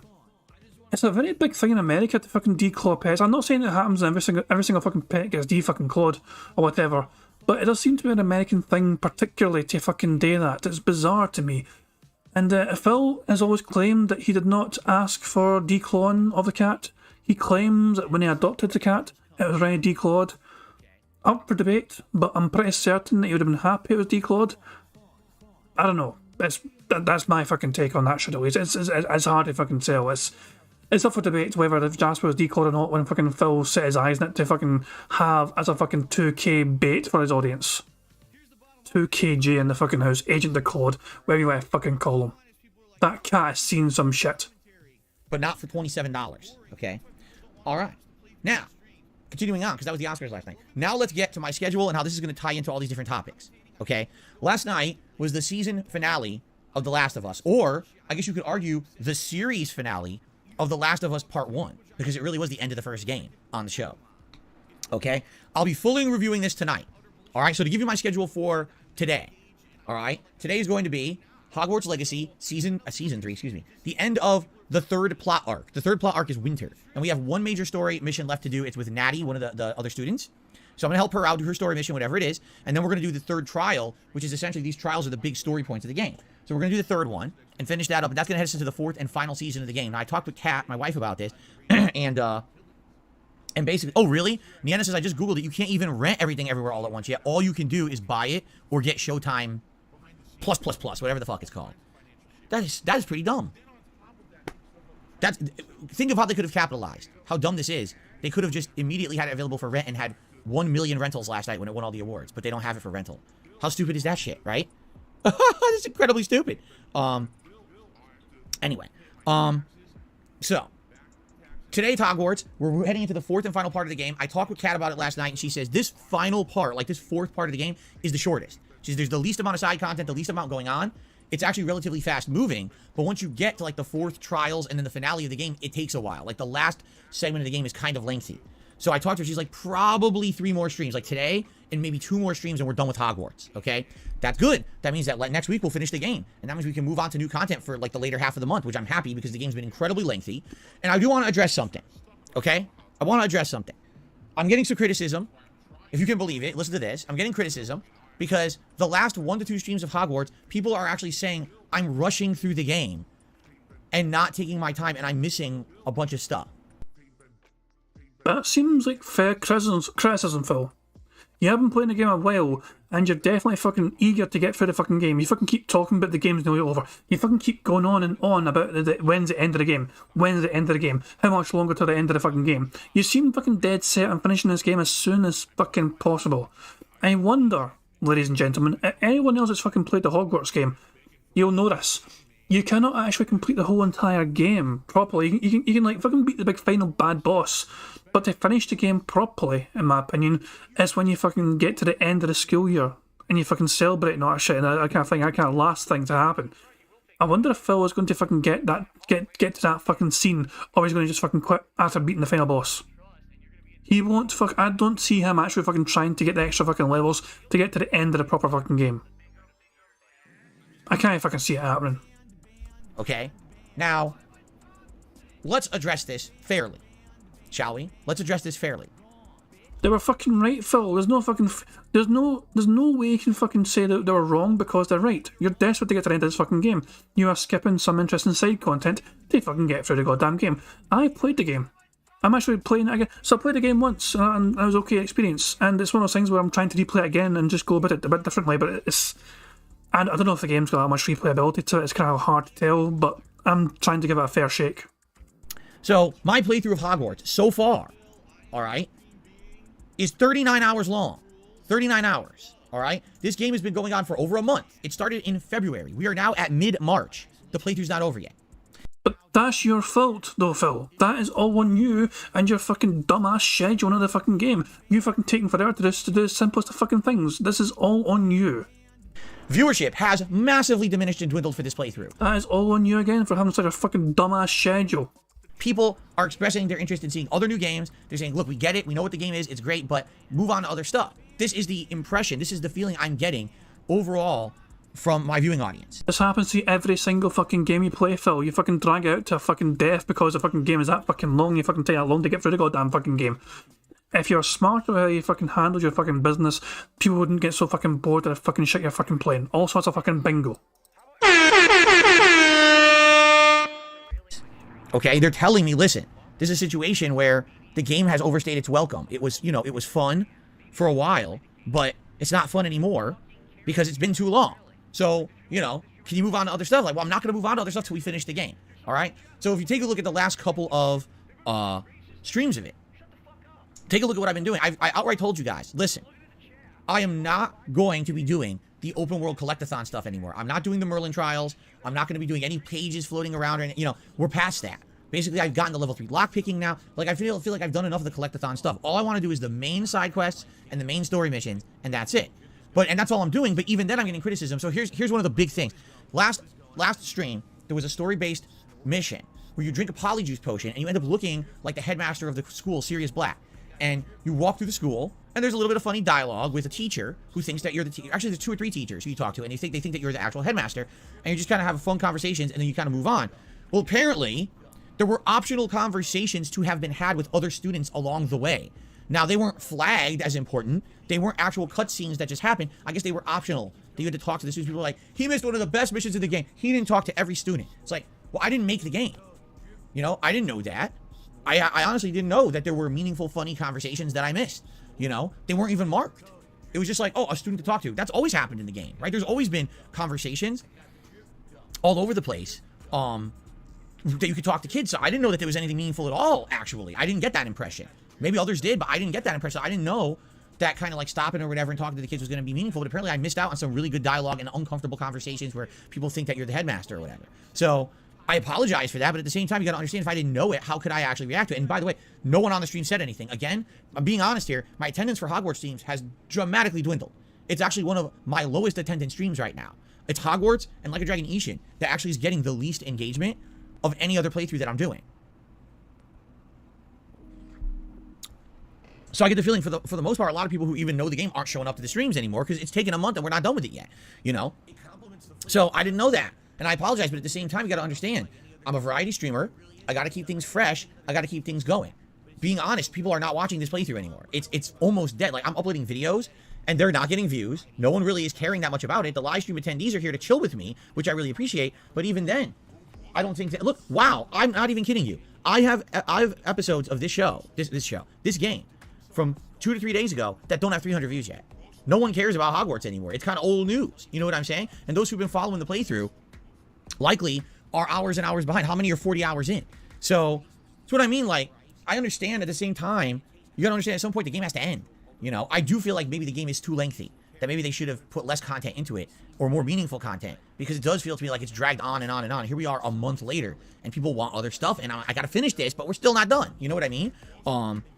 So today, like I said, we're definitely finishing the 3rd season. We're definitely heading into the 4th season. So what I'm to understand, it's very fast moving. And then you kind of get to the end. That's when it takes a little while to finish the game. But, you know, I'm doing my best. I apologize if the playthrough has gotten stale. And certainly I apologize if I'm somehow missing meaningful content. I'm not intending that. As you see, I'm doing every major story mission I'm coming across. I'm trying to complete before I beat the game. I don't want people to feel like I skipped stuff or whatever. So I guess we'll see what happens. But I mean, the game is insanely long. I think what it is for a month there, every game I played was insanely long, except for Dead Space. Outside of that, it was like One Piece Odyssey, Hogwarts Legacy, Oblivion, right? We're playing 40+ hour playthroughs. It's like these games don't end and people just get tired of the same games every stream. I tried to break stuff up with old school Street Fighter. That didn't work. With Modern Warfare 2 multiplayer. That didn't work. You know, it sucks. I'm trying to create variety, and it's hard to create variety when there's really nothing going on right now, and the multiplayer games just aren't viable. So I'll do my best. We'll try to beat this in the next 1 to 2 weeks. I hope we can beat it. You know, if not this coming week, one more stream after the next week, we get it done. I want to move on to other games for you guys. I do. Okay. Now tonight on the late stream, 6:45 p.m. Pacific Daylight Time. Yes, that means 1 hour earlier than it used to be. All right. It's going to be Like a Dragon Ishin. All right. Like a Dragon Ishin. Great game, in my opinion. Follows the Yakuza formula. Great chill stream game. Thanks to those who show up and support that stream. I hope to see you tonight for it. It should be chill, fun, and more progress in the game. Tomorrow, hold on. I'm getting ahead of myself. Tonight, when I am done with my gameplay stream, I'm going to be reviewing The Last of Us TV series episode 9 and doing a series summary review. I'm actually going to give this show a number score. Now, very briefly, allow me to cover my thoughts about The Last of Us show. Very, very briefly. All right? Episode 9 hit all the very important plot points and even added new story elements. I actually like that. They actually answered questions that had always kind of remained unanswered in the show, or excuse me, in the game, and I'm happy that they've added lore to the show that actually is fleshing things out that we didn't know, okay? But it also cut out an incredible amount of stuff from the game. It was basically like, I'm not shitting you, I wish this was a joke. It's literally not. It was the Cliff's Notes bullet points version of the game. It made sure to hit all the critical plot points so it made sense, but it cut out an insane amount of content from the game that added context, that added relationship building. It just cut out a ton. And because of that, it doesn't feel the same as the game. I'm going to fully flesh out my thoughts on this tonight. That's as much as I'm going to say, because if I go any further, it's going to spoil my review. Okay? So I hope that you will tonight join me on DSP Reacts when the episode goes live on demand after my late stream for my review of the show. Okay? Overall. All right? Some people are going to like it. Some people are going to be very upset with me. Too bad. It's my right to express my opinion. I'm going to do so on my channel. Okay? So, that's tonight. Now, tomorrow, it's going to be more Wolong Fallen Dynasty on the first stream. Again, please, if you want to continue this game, please continue to engage and support it. I don't like it, but I'll tough through it for you. And then tomorrow night, to end my consecutive streaming week, hallelujah, it is Elder Scrolls 4 Oblivion. A nice, chill, late-night stream. And by the way, we're finishing the Thieves Guild. We're doing the big heist plotline, which should be really fun and interesting. That's going to be a great stream, I hope, to end the week, okay? Wednesday is my day off for this week, okay? So, here's the deal. It's time to talk about my podcast appearance. Now, it's funny because people have been asking me all week, Phil, when are you going to be on the Side Scrollers podcast? And I keep telling them, I'm not going to announce it. It's their show. It's on them to announce it. And they were telling me that they were going to announce it today on their show, when the podcast appearance was going to be. They did not announce it today. Say it with me, everybody. Nobody cares! They were going to announce it, and they said, oh, we'll talk about it tomorrow. All right? Now, I get the feeling I know what's going on. All right? I don't know because, I'm not over there. I have been watching some of the podcasts, and I actually really like their show. I do. Admittedly, I'm an old school fan of the Screw Attack stuff from the 2000s. All right? And so to have that vibe again back here in 2023, a group of people who all have different perspectives, and it's a good, fun variety show. I really like their show, okay? Just being honest, transparency. I watch it, okay? But I know for a fact what's happened is since they announced that I was going to be on the show, which I was afraid this was going to happen, and I did warn Craig about it. I said, you got to understand, I got a group of haters, man, and they're going to just inundate you with shit. And that's exactly what's happened. Every day, they're trying to do their show, and they've probably got a ton of people in there, all right, that are not there for the show. They're literally there to crap on me daily. Whatever new thing, whatever new jab they can take at me, whatever new thing they can say on the show, which is stupid, has nothing to do with the content of their show, but it seems like this is what they've been doing constantly. I'm sure their stream chat is inundated. I'm sure the comments on their podcast are probably completely inundated with this filth. What I used to go through on YouTube. Like, literally, that's what my videos used to be until I turned on the ability to moderate the comments. Now, that stuff doesn't exist anymore because I have the ability to get rid of it and only have the productive comments be on my content. You see? So, what I feel happens is every day they're just trying to do their own show, and every day they got these asshole idiots going in there. Oh, where's Phil? When's he gonna come on? Do you hate Phil? Fuck Phil. Can you imagine how tiring that is? They're just trying to do their own show, man, and they gotta put up with that shit, right? Well, Or they completely forgot about your ass. You know, Craig's right, I forgot about you once before, so it's not unusual, but yeah, maybe they just fucking forgot all about you. I caught some of that fucking show. They were only fucking streaming for like an hour or so. It was barely over a fucking hour they were on streaming. Daylight savings time has apparently knocked the fuck out of them as well, and their fucking sleep schedules and shit. They bailed not long after a fucking hour. Prophet is saying in chat, after I gave Craig all the evidence he asked for, my pic and my name as well, it's been radio silence. Stuttering Craig, I've said this fucking before, my impression of him, I've not got the warmest impression of him. He was demanding that fucking detractors dox themselves if they're going to have a fucking, if they're going to present evidence to Stuttering Craig. He's going to fucking want to see a face behind the fucking claims that people are making. So some people like Ravens Dolphin and Prophet and other fucking detractors who are not afraid of fucking showing their face have been doing exactly that, been fucking showing themselves and saying, here you go, Craig, this is what you fucking wanted, this is what you fucking get. And they've been met with radio goddamn silence. Seriously. But yeah, it's possible they just fucking forgot to fucking mention a goddamn interview because they just couldn't be arsed to fucking bring it up before. Maybe it's not high on their fucking agenda to talk about that fucking shit today or whatever. Who fucking knows? They were only on for a goddamn hour.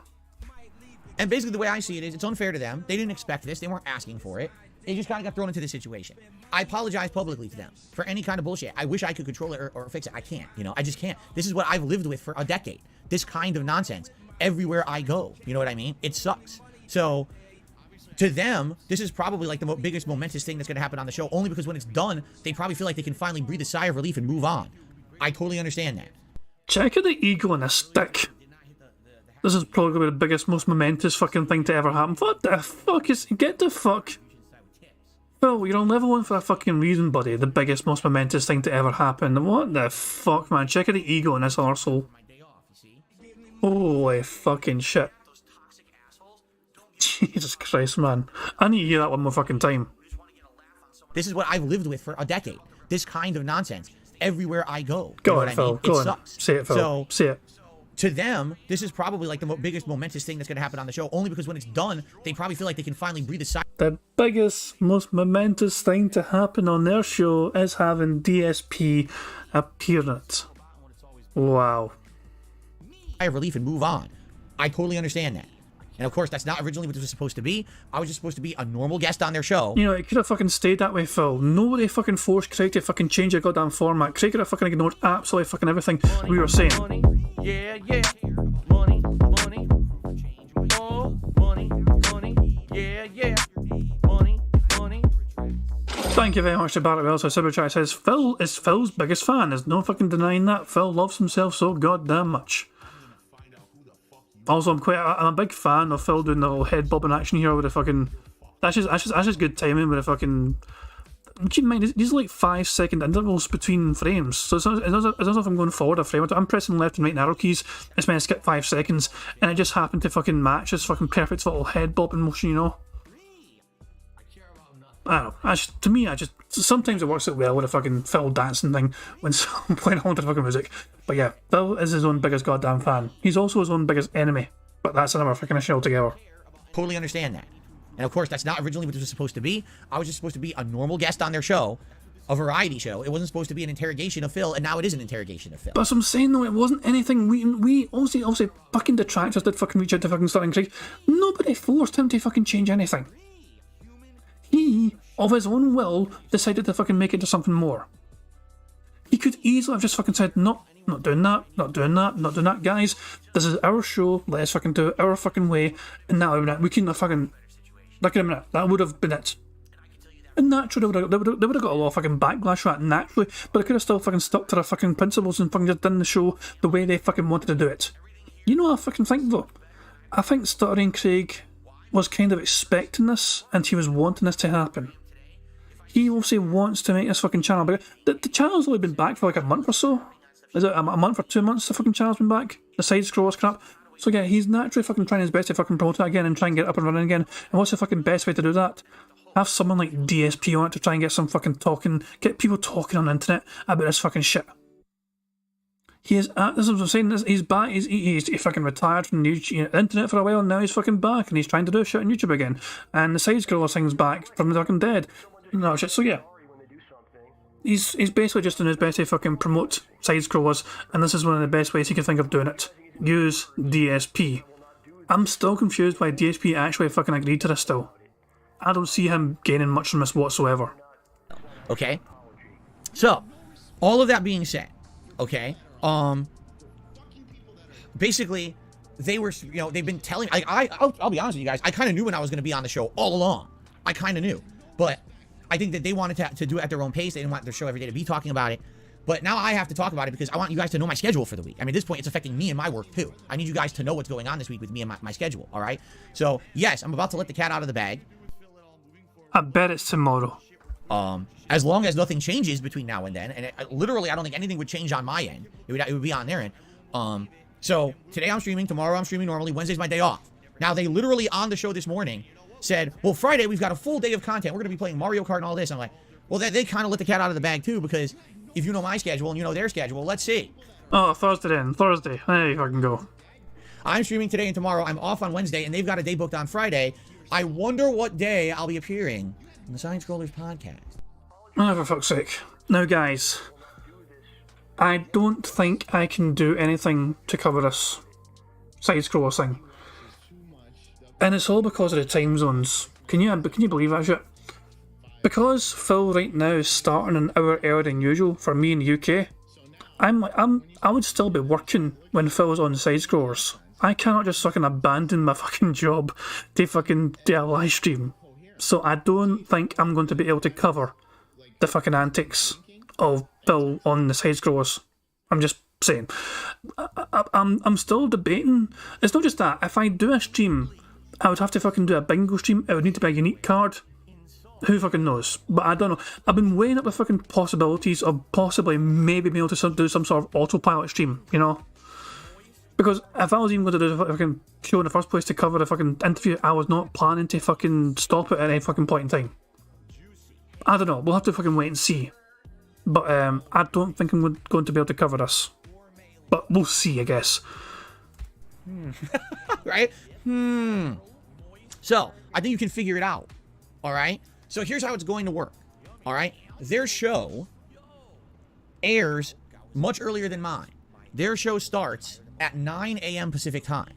Okay? Or 11 Central. I believe Craig lives in Central time zone. So that's why their show usually runs about an hour to 2 hours. It depends on the subject matter or whatever. So hang on, hold on, I think. So 9 a.m. for Phil is usually 8 hours behind me, but in this case it's going to be 7. So, you know, it's funny. Phil, this begins as soon as I finish work. It is possible then, I could do this. If it's not a busy day for me work-wise on Thursday, I could technically cover this. But I would need help getting a bingo card prepared for this specific interview. We cannot use a level 1 podcast bingo card because this is going to be a very different thing altogether. We need a very unique bingo card, which means we need very unique things to fucking appear on that bingo card. So, I think I could actually fucking do this after all, but it needs to be a very special, one-of-a-kind bingo card. And I don't have anything in mind for what could go on it.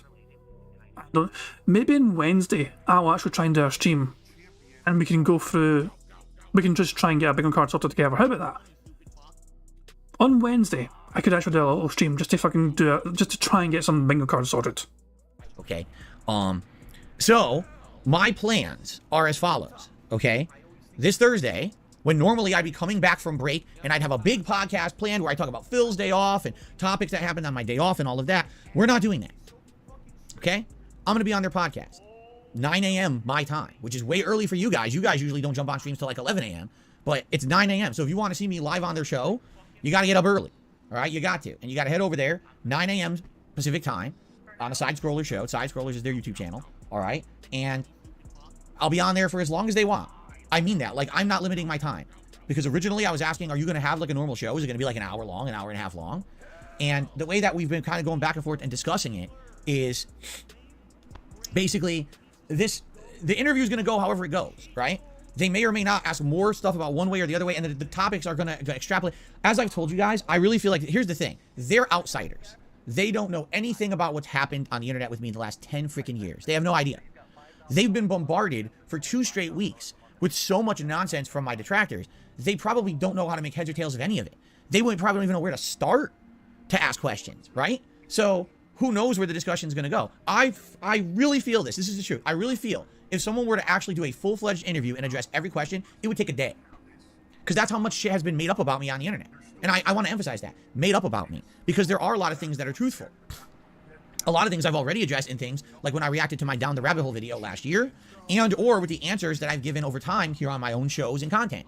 The problem is, number one, all that has never been put into one focal point. It's kind of been spread out. You got the Down the Rabbit Hole react. You've got various podcasts and videos here or there. It's never really been one. Just watch this if you want your answers, or if you want to hear Phil's answers, right? That's number one. Number two, the answers that I've given have been easily just summarily dismissed by my detractors anyway. So even though I've addressed most of the nonsense that they've said about me, they don't care. They refuse to accept my answers as valid. Because you're fucking lying all the fucking time usually, Phil, or you're fucking wrong, whatever. No, when we fucking provide the things that we fucking claim, we usually have fucking evidence on our goddamn fucking side. When you fucking try and debunk things, you don't fucking provide an iota of evidence. You fucking just say we're fucking wrong. You fucking just say, trust me, bro, trust me, and that's fucking it essentially. You provide no substance to your fucking claims, your fucking debunking. There's nothing whatsoever. You cannot be held. We can't trust you because you lie all the fucking goddamn time anyway. You never fucking prove yourself. That's essentially it. We have a fucking mountain of goddamn evidence on our fucking side here whenever we're fucking making claims, Phil. A fucking goddamn mountain of it. Fucking Craig's probably drowning in goddamn evidence through him. Whoever's going to fucking even acknowledge the things that fucking he's received from detractors, who fucking knows? That's up to him, I guess, how he fucking wants to fucking play it. But we've got tons of fucking receipts on our fucking side that we've fucking given to him. All we're fucking asking for is him to do his fucking due diligence and fucking make sure he does things in a fair and proper manner. I'm not expecting Craig to fucking turn us into some sort of big fucking roast of DSP. That would not benefit him whatsoever. I'm just expecting him to fucking just be as fair as fucking possible, and any time Phil tries to get in his little fucking soapbox and run his fucking mouth and make up a bullshit claim, Craig's gonna be fucking educated enough to fucking say, hang on, Phil, that's not right, and he's gonna fucking say why it's not fucking right. But I don't expect that to fucking happen. I only expect Craig to fucking make sure he can fucking catch out Phil's lies, because Phil will lie a fucking lot. I can guarantee you some things that are going to be mentioned by Phil Burnell. He's going to mention this is how you don't play. He's going to mention swatting. He's going to mention escorts. He's going to mention all this garbage fucking shit. And it's going to be an absolute fucking years ago story to fucking regurgitated years ago story, basically. It's going to be fucking a garbage fucking fire. It's going to be terrible. So in that case, it doesn't really matter if you ask the question. If the question's already been answered, why do you want the question answered or asked again? It doesn't even make sense. Every question they've thrown at me, I've answered. Every one. Every single one. Right? But they just don't like the responses. You see? So I don't know what's going to happen. You would think their show at the longest podcast they've ever done is 2 hours. So you would think they're going to do a 2-hour show where it's just going to be constant questions, me answering, and likely by the end of the show, they're not even going to get through half the stuff. You know what I'm saying? Like, I really feel that. I really feel like it's going to be, they're hearing all these answers for the first time, and they're like, oh, right? And they're basically going to be like, so this is, and they're going to have more questions. There's going to be follow-ups. It's not just like, here's a question, here's your answer, on to the next question. I don't even think it's going to be, here's a question, here's your answer. Oh, here's a follow-up. Okay, here's my follow-up. Let's discuss this in detail and go back and forth till you're satisfied, right? But it feels like that's going to take so long. You know what I'm saying? So I don't think we're going to get through nearly enough, and what's going to end up happening is, it's going to be an interrogation. I know it is. At the end of the show, I'm likely going to feel like, like I was just fucking in an interrogation room with a bunch of detectives with a fucking spotlight on me, which wasn't the point of me appearing on their show, but apparently that's where it's gone. That's what has to happen. Okay? I don't want that, but that seems like that's what has to happen. You guys, who are my viewers, who are here on my content every day to watch me live, and you've heard these answers before. I mean it when I say this. If you watch me on the Side Scrollers podcast on Thursday, you're not going to hear or see pretty much anything new. You know what I'm saying? Like, it's going to be the answers you've heard, which is why you're still here every day to hang out with me. You've heard the answers, you're satisfied with the answers, right? And you move on. But these people, my detractors, don't. They can't. They're obsessive. So they don't get the answer they want, which is they want the answer that's going to somehow expose me for horrid wrongdoings and ruin me. So Prophet's saying the questions that he had for Craig, why did Phil unfollow Derek on Twitter? I mean, I think I can actually partially answer that. Phil unfollowed lots of people on Twitter, not just Derek. He won't try and single out it in any capacity. Phil did unfollow quite a lot of people on Twitter and just fucking turned it into some sort of strange business account on Twitter, but which doesn't make fucking sense. But yeah, Phil will just fucking say he unfollowed a lot of people on Twitter, and he doesn't fucking he's not going to single out Derek for it because he unfollowed a lot of other people. That's how Phil's going to answer that question. We're going to tell you right now. Also, Prophet says, who debunked the escort saga? Well, we all know who fucking debunked it. Kiwi Farms. Justify $5,000 a month in business expenses. Yeah, good fucking luck getting Phil to answer that bullshit. Good fucking luck. That's the one that's going to be fucking been noped, you know. Phil will be like, no, because they're brand new games and all that shit. And part of me is wondering, will Phil mention, if he's asked about fucking business expenses, will Phil mention microtransactions and try and pass it off to those fucking morons in that fucking show as him fucking needing microtransactions to fucking play to do his fucking business? It may have worked with a fucking bankruptcy hearing, but I don't know if it's going to fucking fly there. That's not going to happen because that's not truthful. Do you see? And listen to him fucking tell his goddamn audience you're not going to fucking, there's no point in turning up. He's trying his best to fucking get his audience to stay away from this fucking thing because he's fucking trying to tell them, you've all heard it before, there's no need to fucking come along and fucking check me out on some other person's content. Here's Phil actively encouraging his goddamn audience not to bother to come along to the stream that he's going to be on. That is the entirely opposite effect of what fucking Craig was looking for, I'm sure. Craig was probably hoping that if fucking Phil would drag some of his fucking dent-headed audience along to the fucking side scrollers to fucking check out Phil. But he's like saying, no, don't come, you've heard it all before. So you're never going to get that. And that's what they're looking for. Like, seriously, that's what they're looking for. And it's not going to happen. So I don't know what they're expecting. By bombarding the Side Scrollers crew with all these questions about me, they're not going to get giant revelations and shit like that. I've essentially told you guys as much as I can without putting my family and myself and my business at risk. Well, you've told us what you want people to know, essentially. When detractors found out more than what you wanted people to know, you got annoyed, you got pissed off, you got defensive, you shut things down. You no longer fucking film things in your house because people kept fucking pointing out all the expensive shit you kept on buying despite fucking pleading poverty. You fucking don't do that. You don't fucking have Kat on the goddamn streams anymore because she was on like 2 or 3 fucking times. Chat said mean things about her. You asked her about fucking demon movies or some pish, and you blame Tevin. You tried to fucking monetize your goddamn wife for content. Didn't fucking work. She wants nothing to do with your ass anymore for her fucking content. She wants absolutely nothing to do with your fucking business. She was a fan of you. The woman that the 2 women that Phil has ever hooked up with in his goddamn pathetic little life were fucking fans of his. And both of them turned into fucking hated his fucking content. Leanna had enough of his fucking Phil and his content, but Kat, she's still there, but she wants nothing to do with that goddamn content whatsoever ever. Mob Man was saying maybe we should retire, replace gifted memberships. Yeah, this is a stream to fucking do it. Phil has still not set his daily members goal, so he might do it before the end of the fucking stream, I don't know. But if we do not hit gifted memberships on this stream, then I'm going to probably retire that space, yeah. Barrett Wells says, and she's still listed as an employee of his business. Is she though? Is she actually? Like, when you look up Phil's business, where are you looking?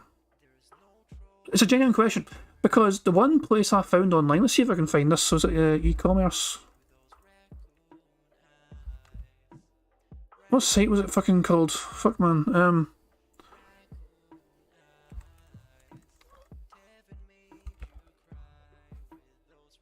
was it Burnell Productions Renting or something? Burnell Enterprises. Chamber of Commerce website, that's the fucking thing. So, I'm not sure how legitimate this website is. I mean, the website itself, yes, I believe is legitimate. The listing, I'm not entirely sure. Why? It's listed as a fucking farm. You see what I'm saying? This is listed as a farm here. So, this kind of information here, down here, I'm not sure how reliable it is. Even though it's a chamberofcommerce.com website, it's down here as a farm. So this listing here, I'm not buying. Prophet says he's going to DM in a business license. I don't know. I'll see. It's a farm full of lol cows. Oh, there's a horse there. You guys are savage as fuck. I don't know if you can hear the sirens going on in the background, but they're coming for you. You sick motherfuckers. So yeah, this is listed as a farm, as I said, you know what I mean? So I don't know. 6 reviews, they're all 1 star apart from somebody that gave it 3 stars. I tried to donate my old laptop, but the owner was very hostile towards me. Thankfully, the place is wheelchair accessible. Still, I can't recommend it. 3 out of 5. Fuck me, man. But yeah, I don't know if there's any other websites that list Phil's business, in a sense, but if there is, what's said, you got, some of these might be detractor listed and not Phil listed. That's all I'm saying about that, okay? You just gotta make sure you don't fall for it. I'm pretty sure there's a fucking detractor thing set up because they fucking listed it as a goddamn farm. I'm pretty sure Phil wouldn't list it as a farm. Look at all the farms in the fucking renting area. You got a Spring Brick Farm. Oh shit, I fucking zoomed out accidentally. State Farm, sure, and it's not shit. Fucking fuck me, man. Where the fuck are we? Renting. Capstan Farm, Springbrook Trout Farm, Rusty the Bowlers carrying in. And then you got fucking randomly down here somewhere, you probably got fucking Burnell Enterprises. Here we go, smaller area, Green Acres, Circle H&R Farm, and Burnell Enterprises. Jesus fucking Christ, man. Okay, anyway, you get what I'm saying. Phil's face when he fucking sees that fucking page. Jesus Christ. Okay. On with the fucking bingo. Right? I really have. Maybe there'll be a little bit of additional fleshing out of a little bit here and there, but it's not going to be, oh my God, jaw-dropping revelations on this show. It's just not going to happen. All right? So that's what I mean. Like, I don't understand where these people are coming from with the level of harassment and stuff, but that's how they are. They're just obsessed with this nonsense. So realistically, can I tell you how long I will be on the Side Scrollers podcast this week? No, I have no clue. Maybe it'll be the record longest show they've ever done, a fucking marathon, right? It could be. I have no idea. I'm not limiting myself to saying, oh, I'm only going to be on that show for this amount of time and then I'm cutting it off. No, I'm not going to do that. All right? I'm going to give those guys respect because those guys respected me. They offered to have me on their show for fun. They've had to put up with harassment for 2 weeks, which is completely unfair. The amount of people coming on their streams talking about me when their streams are not about me, you know, I feel awful, but again, it's not something that I can control because this thing is so outside of the realm of anything that I have anything to do with their control. As you guys know, and I said this before, I'll say it again, I stay in my lane. I sit here on my streams, I just pay attention to me and myself and my own content. That's it. I have no idea. I even told you guys, I have no idea what they've been talking about for the past couple of months. I don't pay attention to it. I'm Bill fucking shit. sure they've made up more stuff. There's been more drama videos. I don't watch any of them. I pay no attention to any of it. I ignore it all. I'm just here. There's a fucking lie right fucking there. He fucking pays damn close attention to what the fucking detractors goddamn do. He knows full well what's going on. Putting out the content that I enjoy making, that you guys like and support. That's all I care about. So let them do what they want to do, right? And be stupid. But I'm not gonna be, talking about their crap or anything at all in my content. So, being in my own lane and paying attention to my own shit, I wish I could control what they do. I can't. So, the moment that these guys on Side Scrollers mentioned I was going to be on the show, it's like 2 weeks of bullshit. I'm sure I'm telling you, these guys are going to breathe the biggest sigh of relief when this interview's done. They're going to be like, thank God, it's over, and now we can get back to normal business and not have to worry about these people coming by every day talking about Dark Side Phil, right? And I hear that. You know what? When it's done, I'm going to breathe a sigh of relief too. Because I feel bad for them. I do. I feel like shit because I don't want other people to have negative impact on their lives because of me. I didn't really do anything. It's not like I said something bad. I caused this situation. This is... Your existence is an affront to humanity, Phil.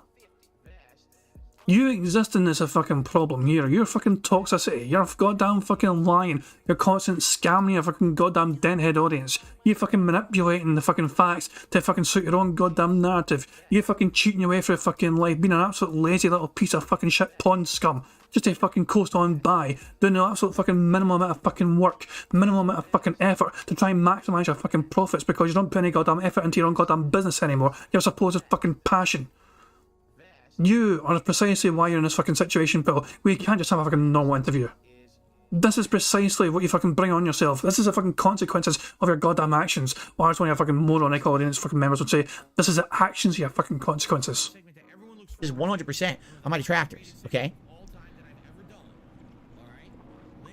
Now, after the show ends, which we don't know how long the show is going to be, all right? Then, once the show... What's up, Jade? Good to see you. Once the show is done, and I say goodbye to those guys, then I'm going to head over here to my channel, DSP Gaming. We're going to turn on the stream, and we're going to do a decompression stream. What does that mean? It means I'm sure that after having been bombarded by questions. Money, yeah, money, oh, money, yeah, money. Thank you very much to SCP Sophie for the super chat. It says, Phil, stop trying to be a bleeding martyr. It really fucking is. It really fucking is. I feel so terrible for those guys. This is all because of me and all the toxicity with my evil mentally ill detractors who I can't do anything about. Sophie, you never have to fucking apologise for that. Don't fucking worry. It's okay. So, Jesus Christ, it's okay. It's perfectly fucking fine, Sophie, isn't it? It's not a fucking problem. But no, Phil, though, is absolutely doing his fucking best to try and paint the fucking detractor. He's not saying the words mentally ill because he knows he's got into trouble with it before for using that fucking phrase. But he is definitely implying that for sure. He is definitely fucking implying that for sure here with the fucking way he's fucking painting his picture. Money, yeah, yeah. Money, money. Oh, money, money. Yeah, yeah. Money, money. Thank you very much to Barrett Wells for super chat. It says, Repigmatization Station. Yeah, pretty much. Phil's going to fucking come back for a decompression to talk about his depression or some pish man to fucking the decompression session on his fucking dumbass podcast. Fuck me, man. Yeah, it's... Look, Thursday's going to be an absolute shit show. If all goes to plan, right, here's my idea for Thursday, okay? I finish work at 4 PM UK time. Phil will begin his appearance on the Side Scrollers at 4 PM UK time. The Side Scrollers thing will be live 9 AM Phil's time, but 4 PM UK time. Okay? I am hoping for some sort of autopilot kind of stream. I'm still going to be here for it, but I'm not planning to pause.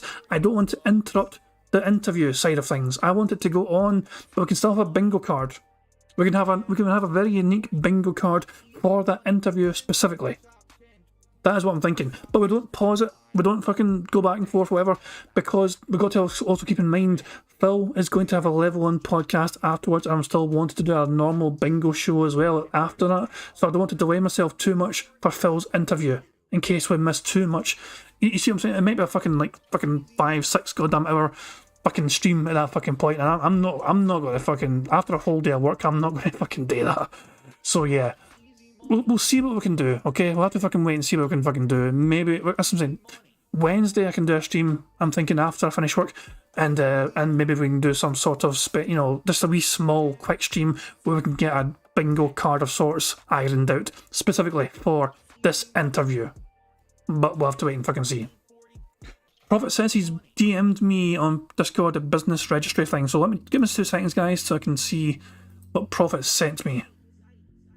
I imagine this is a thing I can show. Okay, so it's got no sensitive information as far as I can tell. Okay, cool. That's the last time it was registered that we know of. You can see he spent Burnell. He spelt it wrong in the 2014 file. Okay, 2 seconds. Thank you to Prophet for sending me this. So, Washington State Department of Revenue State Business Records Database Detail from 2014. And then 2017 as well. To be fair, there's nothing below it. Well, account opened 2017. At the bottom there. And yeah, Prophet, as you can see here, we have yeah, these are the details of Phil's sole proprietorship. Fucking mouthful there. But yeah. Entity name, Burnell Philip P. Business name, Burnell Productions. PP Burnell. Jesus Christ, yeah. And obviously those black bars are because, we're not going to show Phil's address on here. That would be irresponsible. Fun fact, I think this was was this accessed? The date in the bottom corner. It's my birthday. The 6th of December. That's my birthday. Somebody accessed on my birthday. That's like an early birthday present. Very early. It's fucking February. March now, sorry. But yeah, I didn't know it's fucking date in the bottom corner there. But yeah, you get what I'm fucking saying though. This is Phil's business fucking records database thing, and it's Burnell Productions. How do I know it's not June the 12th? Because it's an American thing. The Americans are all strange with our fucking dates. There's no way they'd fucking do British style dates in Washington. But yeah, okay. That's interesting information. That's good to know. Phil's eyes when he fucking sees that people have access to that. I just close those 2 things? Okay. Anyway. Otto Insane says, remember when his bankruptcy form said he didn't have a sole proprietorship? I remember. He also said he didn't have a fucking cat. He put down expenses for fucking cat food, but failed to disclose that he had a pet cat. We're going to do a decompression stream. What does that mean? It means I'm sure that after having been bombarded by questions, crazy amounts of questions, okay, I'm going to need to relax.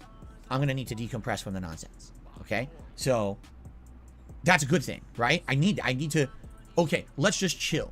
Let's just talk and just have a little bit of chill time here on a stream. And I'm sure some people are going to say, oh, it went this way, it went that way. Personally, like I said, no, I don't think that it's going to be good or bad or whatever. I think it's just going to be it happened and we get it done with and we kind of move on back to normalcy, okay? And when will that start? I have no idea, right? Literally, I have no clue. I don't know how long the show is going to be. I don't know when the show is going to end. So I can't guarantee you a starting time over here that I'm going to be starting up my own stream. I have no idea whatsoever, all right? So I'll let you know what it is I know some people will likely be watching it live. Some won't give a crap, right? They just want my content to start to join me. So I can't tell you what time I'll be starting up.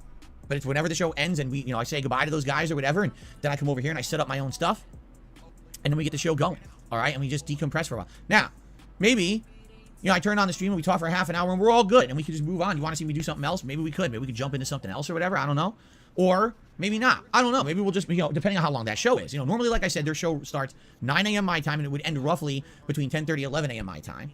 Okay, and the way I see it, let's say the show runs long. Let's say the show even runs an extra hour, which it might not. I don't know what they're doing. They basically told me if you could not limit your time, they'd appreciate that. And I hear that. Like, I don't want to limit their time. I want them to be able to ask whatever they want to ask. All right. I'm hoping it's not going to be a 5-hour interrogation-a-thon. I really do.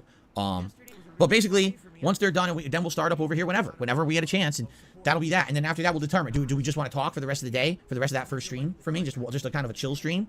Here's the thing, I'm going to be coming back for my day off. I will have things to talk about, like Phil's day off and stuff like that, right? But maybe we just want to talk about the interview. I don't know. I don't know how it's going to go, right?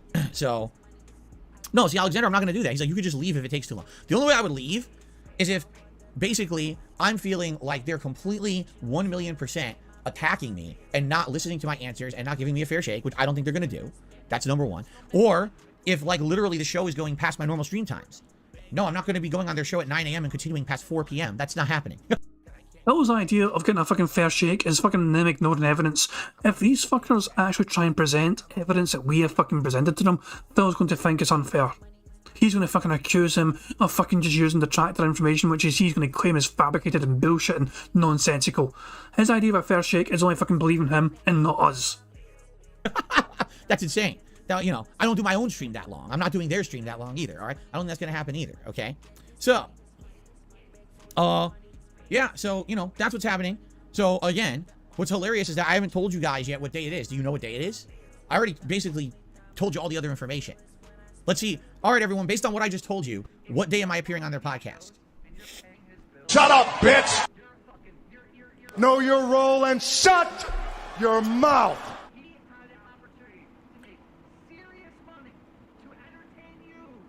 How do you guys not... Look how surprised he is at his own moronic audience.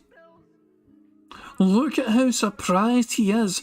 Why are you surprised that they're fucking this unintelligent, Phil? They're your fans. They give you money. We call them dentheads for a fucking reason. Because they're that fucking stupid and gullible to fucking throw money at you because in their fucking inept, dead-headed ways, they find your dumbass entertaining. It would require a fucking certain lack of intelligence to fucking find you somewhat bearable and entertaining. I just love Phil's fucking reaction. He was really hoping somebody would fucking say Thursday and they didn't get it. How do you guys not... How do you not know? Because they're your audience, Phil. This is your fucking source of income. This is who you fucking pander to on a fucking daily basis. This is who you beg money from on a daily fucking basis. They are dumb as fuck.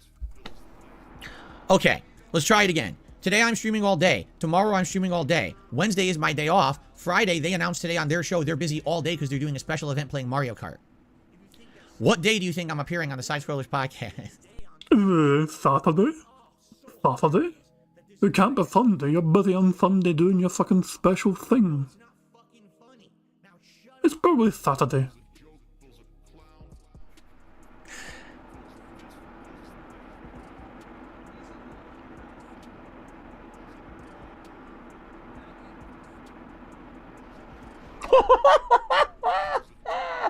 Oh my god! I swear people are just trolling me. No, you guys are I know you guys are joshing me. I know you guys are messing with me. Some of you have said it. Some people are purposefully saying things like, "You're playing Mario Kart?" Oh my god. Anyway. So, at least you guys figured it out. Without me outright saying it, I think you figured it out, okay? They're supposed to officially announce it on their show tomorrow, but I feel like I had to talk about this because how else would you not know? Because normally I would tell you exactly what I'm doing every day. How would you not know what I'm not doing on a certain day because I'm not mentioning it? It's kind of weird, no? So yeah, it's going to be a weird day coming up this week. It's going to be a very odd day where normally I would come back and I'd be doing the Phil's Day off. It's not. I'm not even starting my content at its normal time. I'm going to be on their show and go as long as it needs to go.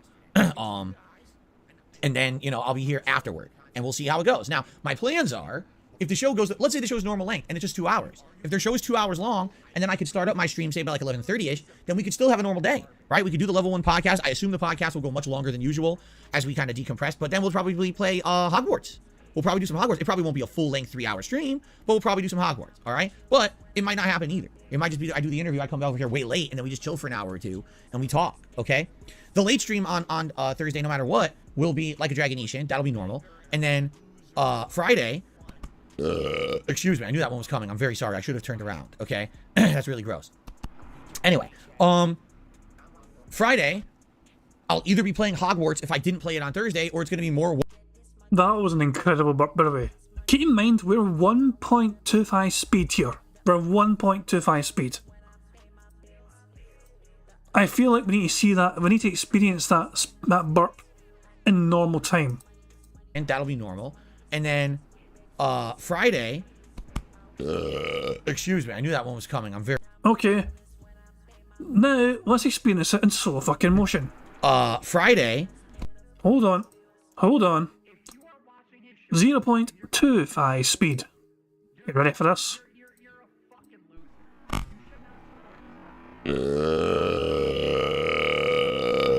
Excuse me, I knew that one was... You drunk motherfucker. Disgusting piggy. I'm very sorry, I should have turned around, okay? That's really gross. Anyway, Friday, I'll either be playing Hogwarts if I didn't play it on Thursday, or it's going to be more Wolong, and that's going to be paired with Oblivion. And then Saturday is my weekly stream of DSP versus the Internet, the React show that I do on DSP Reacts, and that's the main stream on Saturday. And then we play it by ear and we go from there, okay? That's the rough schedule. Now, special things coming up later this month. On the 24th, a Friday, it's the premiere of Resident Evil 4 Remake. I'll be playing that all day long, and yes, I'm playing that playthrough on hard difficulty, okay? That Saturday after, it's DSP versus the Internet, but the late stream will also be Resident Evil 4 Remake. That Sunday, the 26th of March, is my whole day-long marathon reacting to the second Wings of Redemption documentary from June the King. Okay, that's a day-long event. And then after that, I'll be playing Resident Evil 4 a lot more, since that will be the main focus, and I know you guys are going to want to see a lot more of it. Okay? Also, at the end of this month, all right, Ask the King is happening. This is my bi-monthly Q&A show, but, and this is a big but, I cannot lie. The show originally was scheduled for Thursday the 30th. It looks like it may actually have to be Friday the 31st. The reason being, it looks like my day off that week may be pushed a day. Normally my day off is on a Wednesday, but it looks like my day off may actually end up being a Thursday that week. And if that does end up being the case, then that means the Ask the King has to be Friday rather than Thursday.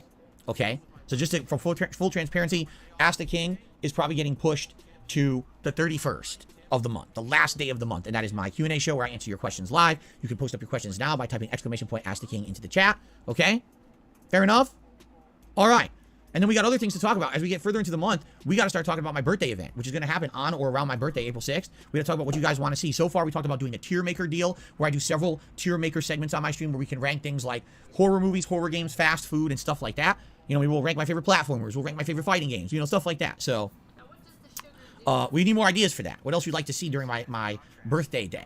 Okay, I think one thing we're going to do, thanks to the very big generosity of the Dutch brothers, I think one thing we're going to do is have that deal like we did during the Christmas and Super Bowl streams, that if we get a big contribution, I'll take a shot of their new gin that they donated. Remember, they donated, I think it's Norwegian gin. So I'll probably take some shots of that during the stream for my birthday. Fucking cheap bastard, man. $100 fucking to take one fucking shot. That's the most expensive fucking drink I fucking know. Okay. So there you go. All right. That's what I had to cover. All right. So that's a lot. It's a lot to absorb. So let's recap.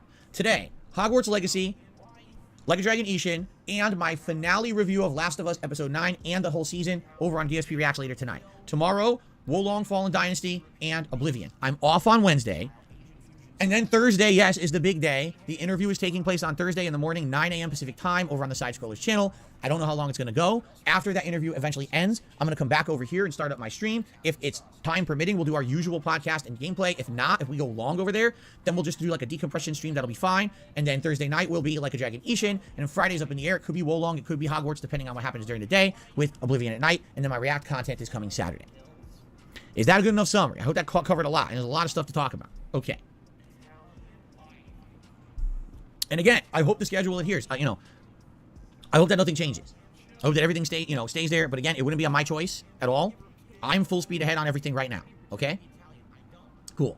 Okay. Let's do shout-outs. We start off with Codeman123434, who has re-upped his membership. Oh, by the way, I forgot to do something. Holy moly. I forgot our daily members goal. Remember, this is something new we're doing for the month of March. It's an experiment. Rather than having a giant overreaching members goal where I'm trying to hit a ton of members, like 100 plus members in the month. Instead, I'm just trying to hit a few a day. Today's goal is 385, and that's between the Hogwarts and the Like a Dragon Ishin streams. It would be great if we hit. Money, yeah, yeah. Money, money. Oh, money, money. Yeah, yeah. Money, money. Thank you very much to Shallow for the super chat. It says, making a tier list on your birthday is so sad. It really shows how terminally online Phil is. Go outside and have some fun experiences. He won't get money for going outside and having fun experiences. He must fucking be there to fucking capitalise on his morons being extra generous to him because it's his fucking birthday. The whole fucking birthday week. $100 per day drinking fucking gin every fucking day that fucking week. Hooray for fucking Phil. Be able to get fucking plastered on stream for getting some fucking money from his fucking moronic audience because it's Phil's birthday week. Not birthday, his birthday week. Remember to fucking spend all goddamn week celebrating his fucking stupid fucking moronic birthday. Honestly, fucking God, man. His mother should have just fucking swallowed. Swear to fuck. Today's goal is 385, and that's between the Hogwarts and the Like a Dragon Ishin streams. It would be great if we hit 385 members by the end of today's streams. That'd be outstanding. Thank you to anyone who considers becoming a member today. Thank you so much. Okay, so we start off today with Codeman, who re-upped his membership for a whopping 20 months. Thank you, Codeman, for your ongoing support. And he says the following. Phil, I might have a digital code for Everything Everywhere All at Once. Oh, hey, if anyone's interested in possibly donating the movie for me to watch so I can review it, I'd be down for that. Of course, I guess, how does the digital code work? I don't know. I don't know how these work. Is it on a certain service or whatever, or can you just type it into a website and you can watch the video there? I'm not sure. But I would be interested in that, yes. Obviously, I would like to rent the movie, but it looks like you can't rent it anywhere, and I'm not paying $27 for it. So, thank you, Codeman. So anyway, if anyone's ever interested in that, email me, darksidefil@hotmail.com, or you can contact me via other means. You know the other means, but Darksidefil is probably the easiest way, okay? Bloom Kit, with our first super chat of the day, says, Everything Everywhere All at Once won the best picture. I know you're busy. It would be amazing if you reviewed it. Best movie of the year. Bloom Kit, you joined late. We already talked about it. I actually had a segment about it. I want to watch it. And we were looking around, and it looks like the only way you can watch the movie is to buy it for $27 or to get a subscription to Showtime, which I don't want a subscription to Showtime. I don't need another subscription to forget about and freaking not cancel and have to pay. You know what I mean? Like, I just want to watch the movie. So, if there's a way to do it, I hope I... He can't set a reminder for himself to cancel a fucking subscription. Fuck me, man. That's impressive. That is so fucking impressive that he's that fucking moronic. You'd think he'd just fucking set a reminder on his phone, on his calendar. To-do list today. To-do list on this certain fucking day. Cancel a shit before you get fucking charged for it. Feels like, oh shit, I better cancel that. There you fucking go. I do it every fucking year with Amazon. Well, not every year it's fucking available, but when it comes to Christmas time, like a month before Christmas, and Amazon Prime is being offered to me for free, for a free trial for a month, I get that shit. I get that shit for free, and I fucking cancel it before the month ends. That way I'm not fucking automatically fucking paying for Amazon Prime. I go to fucking use it for a whole month, free, and I manage to get fucking things off Amazon, next day delivery, Amazon special fucking Prime delivery crap. Plus you get to fucking enjoy anything on, like, their fucking, content-wise as well. You can fucking enjoy it as well, if you want as well. But yeah, I mainly fucking get it just so I can get fucking things shipped to you next fucking day. I would love to watch that movie. This week, I'm already booked. I'm going to watch the Sonic the Hedgehog 2 movie. But I would love to watch that movie and review it, like next week's review. That would be good, I think. Okay? Okay.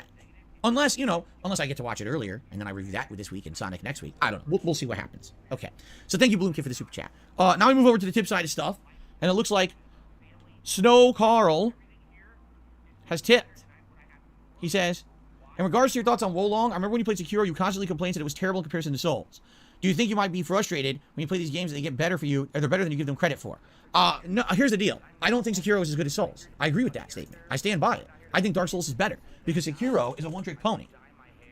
It really is. It's once you learn the parrying system in Sekiro, the only other thing to really learn is those special trick weapons, which is what, like the axe, the firecrackers, stuff like that. And even that doesn't really lead to much variety in the game at all. Really, it doesn't. It's just kind of like learn the parrying and learn the grapple hook. And once you do, you that's the game. It really doesn't lend itself to multiple playthroughs. Remember, when I beat Sekiro, I said to everyone, oh, anyone want a New Game Plus run? And literally I played 1 hour of the game again when I beat it. And everyone was like, no, no, no. And since then, no one has ever asked for me to go back to the game. No one. They don't care. I understand why. I totally do. It's not that kind of game. Other FromSoft games are like that, where immediately you can say, wow, I could go back, I could start with a new build. People right now really want me to play Elden Ring again. It's been about a year. There's been enough time passing since my 140 plus hour playthrough, and they want the game back. They're like, bring it back now. Let's do a New Game Plus run. Let's do things differently, right? No one's saying play Sekiro again. I think that stands a testament of time right there. Like, that's why. It's just a one-trick pony game. It's not a bad game, but it definitely is a basic game compared to other things FromSoft has pumped out there. Okay? That's my criticism. Excuse me. Continuing on.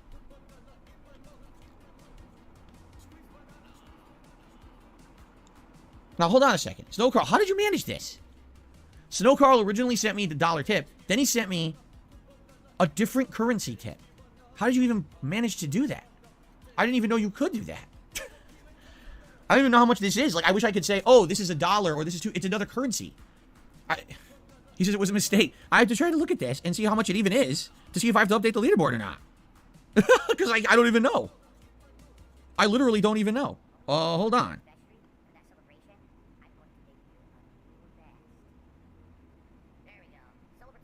Times like this, I am glad that Stream Elements automatically fucking translate what you guys give me. Like it shows up on chat, let me see, like, the last super chat. So Shallow gave like $5 automatically for me, and on the fucking leaderboard as well. We can see it automatically converts that to fucking pounds sterling, £4.14 in good old UK British style pounds. Is $5 American. Phil hasn't got that fucking luxury anymore. He can't fucking work this shit out. He's like, shit, I need to fucking run this through some sort of converter and fucking make sure I understand. He fucking puts his whole entire stream on hold so he can fucking work this shit out. Yeah, shout out to Music Mouse. So I go to Google. Getting his dumb. He's actually fucking got to Google to get a fucking converter. Music Mouse getting fucking Stream Elements to ban this fucking clown from their fucking service. Bravo.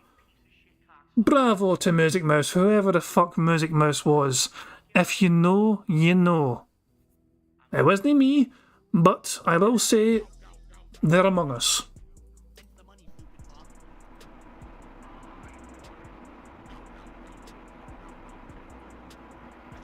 Okay, so he meant to do a $1 tip, but in the currency he tipped in, it was like 94 cents. I guess I can give him the benefit of the doubt. He says, I got most of my fucking how fucking magnanimous you feel. It's minus fucking 6 cents, you're getting the benefit of fucking doubt. Oh, thank fuck for that. It's almost $1 fucking dollar. I guess I'll fucking just let it slide and accept it as a fucking meaningful contribution. He's going to read out a tip, even though it's not a fucking dollars worth of fucking money. He's going to just give him the benefit of fucking doubt. How magnanimous are you, you greedy motherfucker? You've already got fucking hundreds of fucking dollars of a fucking moron. Of course you better give him the benefit of fucking doubt and read out a goddamn fucking message. Tax is done. No, he says, I just got done. I can give him the benefit of the doubt. He says, I got most of my taxes done. No, he says, I just got done with my taxes. He says, you're getting a bunch back. Are you one of the people who think you should allow yourself to spend returns on whatever you want? If what should I use it for? Huh? He says okay, let me try this again. He finished his taxes. This is a very easy thing for me to understand anyway. Snow Carl got a tax rebate. So he paid his taxes, and I guess he'd done a good job of it. He actually fucking paid too much, and he got some money back for it. So he's asking Phil, do you think are you one of these kind of people that would like to fucking treat yourself, essentially, with his tax rebate? He got a bunch back. Are you one of the people who think you should allow yourself to spend returns on whatever you want? If so, what should I... Oh, I totally misread it. What he's saying is... There you go. Oh, did Phil actually say what you're talking about? Hold on. Done. No, he says, I just got done with my taxes. He says, you're getting a bunch back. Are you one of the people who think you should allow yourself to spend returns on whatever you want? If what should I use it for? Huh? He says okay, let me try this again. He finished his taxes. He got a bunch back. He didn't say it. He didn't actually say it. Are you one of the people who think you should allow yourself to He needs to actually say, what are you talking about, or what the fuck are you talking about? spend returns on whatever you want? If so, what should I... Oh, I totally misread it. What he's saying is, do I believe that if you were to get a refund, a tax refund, okay, that you should be able to kind of consider that like funny money? Oh, this money is just bonus money that you don't really have to apply to anything, and you can go spend it on whatever you want. So basically, that's how I used to treat it. You know, back when I had 9-to-5 jobs and my tax returns were super easy. It was, oh, here's your W-2, plug in the numbers, boom, auto-calculated, send it to the government. Government sends your refund later. Beautiful, right? And they were like, oh, look at this money I just got back. Now what do I want to do with it? And a lot of the time, that money would go towards... I'm in two minds whether to call it some sort of fucking strange T-pose or not. Two minds. Treat it. You know, back when I had 9-to-5 jobs and my tax returns were super easy. It was, oh, here's your W-2, plug in the numbers, boom, auto-calculated, send it to the government. Government sends your refund later. Beautiful, right? And they were like, oh, look at this money I just got back. Now what do I want to do with it? It's a strange... I don't think I can count that as some sort of fucking T-pose, because it really wasn't a fucking a T-pose properly. It was like a fucking some strange little hand gesture of sorts. I don't know if I can count that. And a lot of the times, that money would go towards hobbies and stuff. Like, for example, when I used to play Street Fighter, I would travel to a tournament with the money I got as a tax return. That would pay for my trip, right? Or maybe buy a new joystick to play in tournaments, or you know what I'm saying, like stuff like that. Travel expenses, you know, gaming expenses, stuff like that. The moment that I became independent and started my own business and ran it as such, that all ended.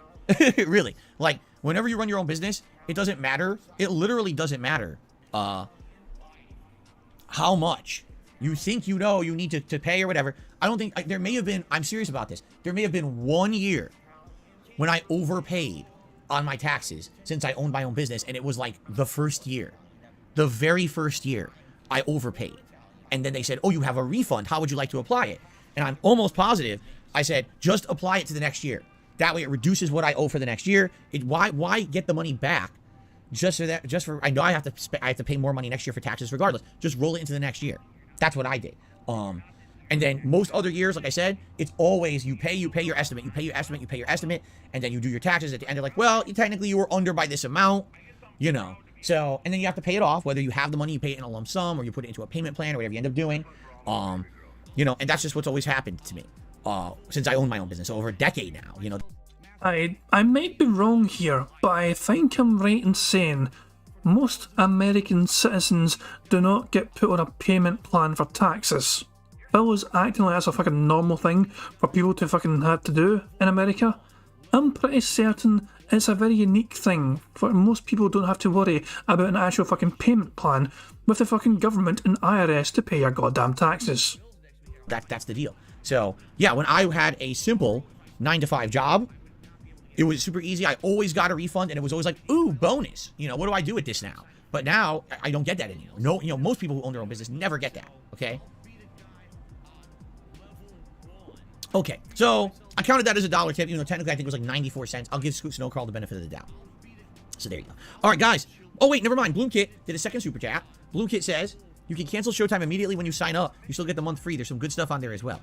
See, here's the thing. If I end up doing that, then I want to be sure I'm getting value out of it. Right now, I already have HBO Max. I already have, you know, Amazon Prime's not going to go anywhere. But HBO Max, I'm kind of paying month to month. I just saw the final episode of The Last of Us, and I'm almost positive it's about to auto-renew. So once HBO Max auto-renews, then I've got it for another month. But I might cancel it after that. If there's if there's particular services where you guys feel there's something you really want to see me watch, then maybe I would use that service for that 1 month and then get rid of it. Do you see what I'm saying? Like, I might do that. I might sign up for 1 month, do it for that month, cancel, right? And then, you know what I'm saying? I might do that. So, because I'm trying to think, what is coming out on HBO Max in the next few months that I would want to watch? I mean, right now, I'd be interested in watching the Justice League Snyder Cut. I would like to see the Batman. I would like to maybe see Suicide Squad and the Peacemaker series. Like, that stuff's interesting to me right now. But eventually, that stuff's going to dry up. And then, what do I want to watch? Well, maybe I want to watch stuff from other services, in which case I'll cancel HBO, and I'll go get another one, and I might actually rotate them. I might rotate the services, so that I have content to watch and react to for you guys, okay? So there you go. But I don't want to have them all. So, for example, if I'm going to get the Showtime deal, I might join Showtime when I'm ready to watch a bunch of Showtime content, and I watch. There's your goddamn fucking T-pose right there, ladies and fucking gentlemen. There's a fucking bona fide T-pose. Yeah, well, if I'm gonna get the Showtime deal, I might join Showtime when I'm ready to watch a bunch of Showtime content, and I watch everything everywhere all at once. Joe, do you see the wee arm jiggle? Just you see the wee fucking, you know, the bingo wing jiggle there? Hold on. I might join Showtime when I'm ready to watch a bunch of Showtime. Like, it's just randomly fucking wee jiggles here. Like, wee jiggles that just fucking happen here. Look at the bingo wings. Check out the wee fucking bingo wing jiggles here. There it goes. Little fucking big little jiggles. Watch everything everywhere all at once. Maybe I watch 2 or 3 other movies on there. I review them all within a month. There you fucking go. It's the Italian in him. He can't help but fucking just throw his arms everywhere. It's the Italian blood in him. Just fucking be animated with the fucking arms. There's your wide T-pose. That is another fucking bingo. We are 6 away from a full house. We are 2 burps away from a free space as well. Tommy and saying I didn't see the jiggles, and I'm glad I don't. It's tempting to go back and show off the jiggles, but nah, I don't want to fucking make people say, you guys know what the fucking jiggles look like in his fucking arms anyway. And I get rid of Showtime and I move on to another service. Do you see? So, I just have to see what happens here. Yes, Snow Carl, I got your 6 cents. Thanks. You didn't have to do that. Jay says, how was Netflix? You know what I had? Hold the fuck on. Did Snow Carl actually fucking give him 6 cents on PayPal? Hold the fuck up. Yes, Snow Carl, I got your 6 cents. Thanks. You didn't have to do that. Oh my fucking god. Oh my fucking god. Oh my fucking god, I cannot.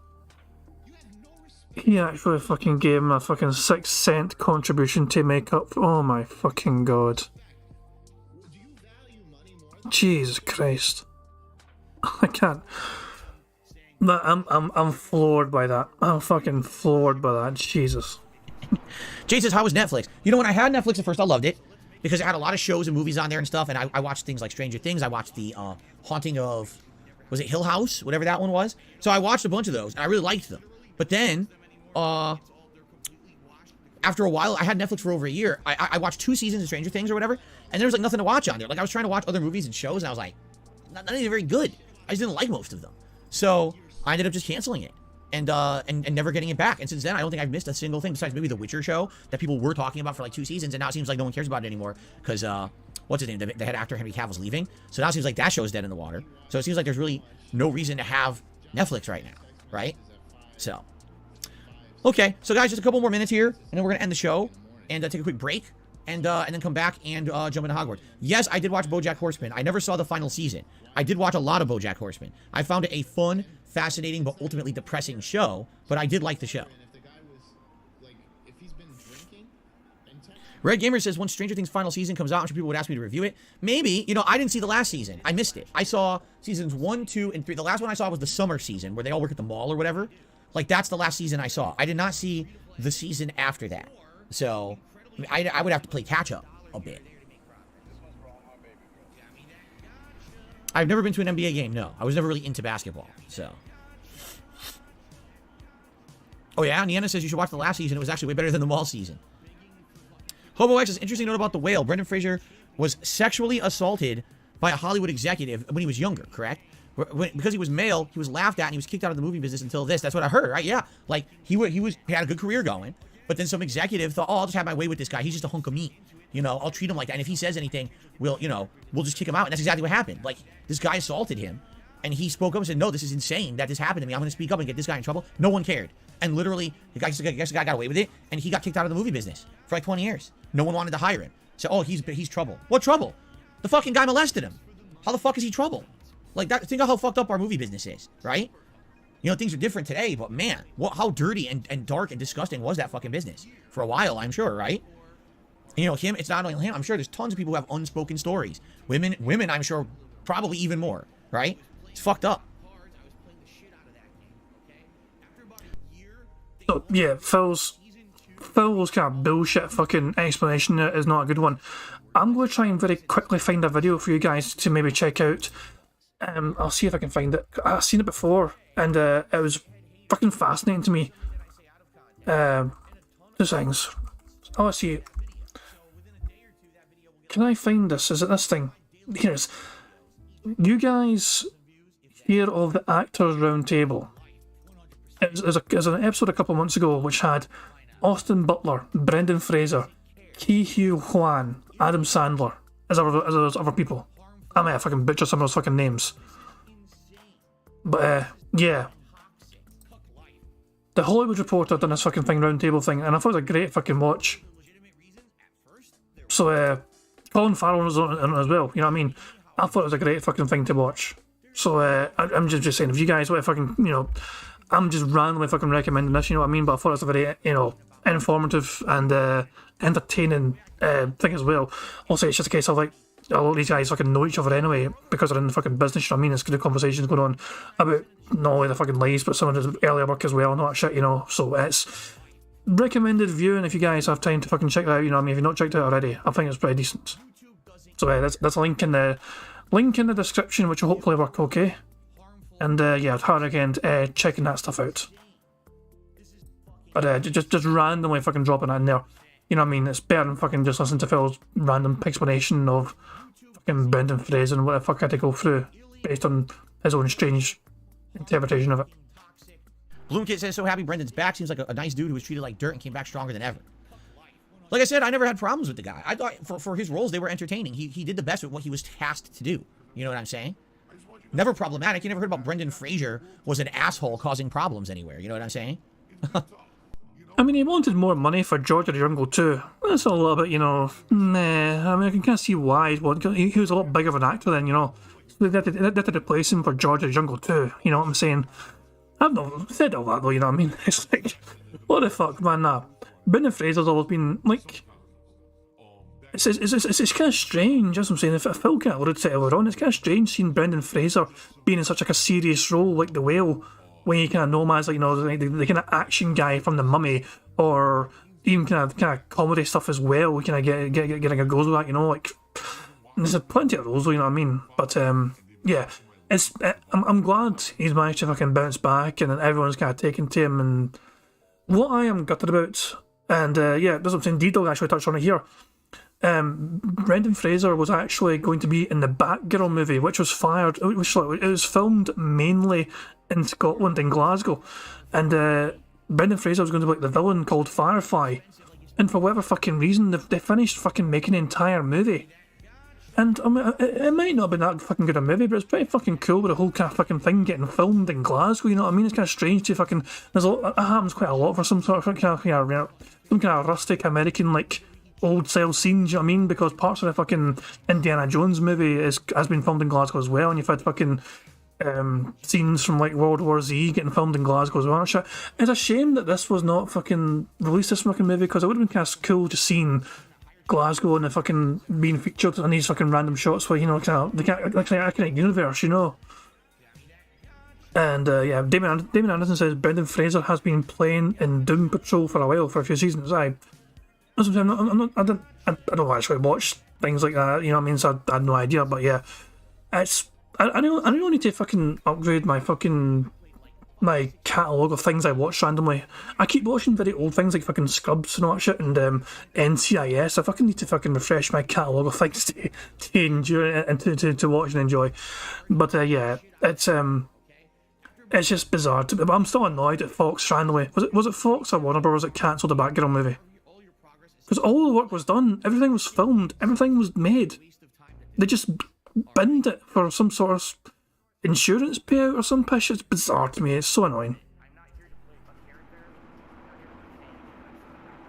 Jex Gaming says you should tell us what you hope they'll improve and what you would want to see in season 2 of The Last of Us. Listen, tonight you'll hear a lot in my review. That's all I'm going to say. So here's the thing. I would love on this podcast to say, hey, here's what's coming on in the review tonight. But what's the point of doing the review then, right? So I'm saving. Jade says he loves Discovery Plus. There's a bunch of ghost shows, monster shows, and other stuff. See, again, every one of these channels has their own plus service. It's ridiculous. Like, and how do you really sort through and see what you like and what you don't like? I don't know, right?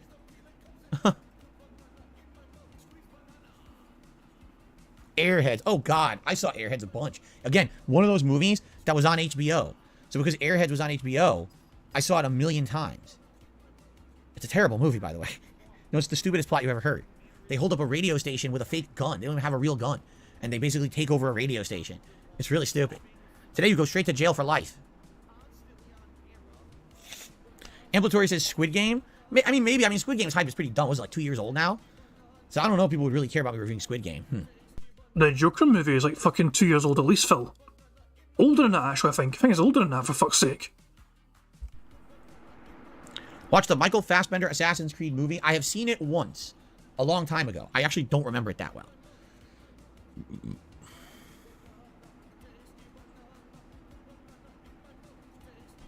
All right, guys. Well, I think it's time for us to adjourn for today. Let's end the show. Thanks for everyone who chilled. And then we're going to jump into Hogwarts, all right? So, ladies and gentlemen, thanks for being a great audience. Thank you for relaxing here with me on the Level 1 podcast. I hope that you enjoyed the show. And, of course, as always...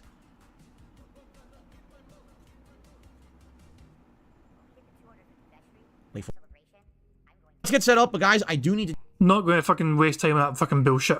take a brief break. I gotta use the restroom. So it is gonna be like a few minutes break here. I will actually run a small ad break. It will not be, I promise you it won't be like 20 minutes long or anything. It's just gonna be a few minutes. You know, nature calls, nature calls. He's monetizing his audience. Fucking get him. Alright, actually we're gonna go green for Hogwarts. Green background. Green backdrop, I guess we should say. And, alright. So, thank you all. Let's do a brief break for restroom break. When I come back, it's Hogwarts Chill Fun. I'll see you in a few, everybody. This is the part where I fucking fast forward like fucking crazy while muting the stream before the fucking music starts playing. Fuck off. There, I muted it. Let's fast forward the fuck out of this. Hold on. Still fast forwarding. Still fast forwarding. Still fast forwarding. Still fast forwarding. Oh, he's back. Okay, hold on. Hold on. We're back. I'm behind Phil by about like fucking 40 minutes, so yeah. I'm going to have to unmute the stream, prepare for shitey music. Oh fuck. Oh fuck. Oh fuck off. Come on, where the fuck is Phil? Guys, Okay, we are back. Fucking Phil's shitey ass music. Okay, guys, I'm back, and I feel much, much better now, and I'm ready to chill with you while we play Hogwarts. Sorry for the delay, but man, I feel so much better, seriously. That was definitely needed. Let's put it that way. Before we started today, I definitely... He was away for like 12 fucking minutes, by the way. Like 12 goddamn fucking minutes he was away taking a big fucking shite. I needed to do that. All right, so let's get set up here. Sorry for the delay. Let's boot her up. Now remember, we have one mission left, side mission that is, and then we're doing the final story mission of the 3rd chapter, and then after that we are heading into the end game. Essentially, the final season is the end of the game, the end game content. There you go. There we go. Oh, I received a tip during the break. Thank you, guys. I received a $10 tip from an anonymous tipper. All right, no problem. Yes, thank you very much to the anonymous tipper. Basically, they sent me a message. Thank you to the anonymous tipper very much. I appreciate that very much. Okay. Anonymous tipper is the biggest tip of the day, so thank you very much for that. And that will get us up to $12 in tips and climbing. Thank you all. A quick reminder, as we're about to start up with Hogwarts here today, you know, still eligible for the Hogwarts playthrough. The Slytherin hat, if we happen to hit our $100 tips goal for today, which I bought just for this playthrough, and of course, in the rare occurrence that we hit a full tips funding goal of $150, the Slytherin scarf as well, the full ensemble. I'm assuming these are going to be the last 2 to 3 streams of the game, so last chances to see those in the playthrough. Okay, guys? Alrighty then. What's up, Fens? How are you? Good to see you here today. He says, what's up, you Quidditch master? Greninja says, any update on your ant invasion? There was no invasion. As I told you, we did have a little bit of residual ant activity. It seems like for this, like, you know, it's getting warmer here. And we did have some ants that were sneaking in the back of the house. So first I bought ant traps and put them down. That seemed to put them at bay for a little bit. Then we started finding a few more, only a few at a time. Finally I had enough. I took a can of ant spray and I just sprayed not only the back of the house, but even into the house. Basically the back door area is how they're sneaking in. And once I sprayed the ant spray, the ants that were remaining there died. There's only a few, and we haven't seen them in a while. Probably a week. So that's good. You know, knock on wood. Not that I'm superstitious. We really don't want the ant invasion to return from last year. It's really just diligence, because you have to keep being diligent and looking for ants. If they start coming in again, you have to deal with it again. You have to spray. You have to do what's appropriate, because if you just are lax, next thing you know, they might start coming in again. You don't notice, and now you're going to have them in your house again. So it's more about just kind of being careful and looking and observing. And if I need to buy more ant traps, I'll buy more ant traps. Really, they're not ant traps. They're bait stations, right? They take the bait, and then they go back to the colony, and they spread it, and that's the end of the colony. So I got no problem with ants. I just don't want them in my house. Last year was bad. Last year was like We had ants constantly for weeks coming in the house. It's like tons of them. There were days I probably killed dozens. I'm like, what the fuck is going on? Why are there so many ants? So we got to avoid that this year. I think so far we've done a good job, but we'll see. How's it going, Euphoric Joker? It's going well. Thanks for asking. Hello, X-Shooter. How are you? Good to see you. Okay. Are we ready to continue? You guys ready? All right, here we go. Hello, everyone, and welcome back. And this motherfucker is now recording for YouTube. He has not hit 100 likes, so there's no fucking free space, and we are going to have to end things there. We had no free spaces in this game. We're one birth away from a free fucking space, so sadly I missed out on that as well. So yeah, sadly that'll be it. This will probably be the bingo. Jesus Christ, this fucking face.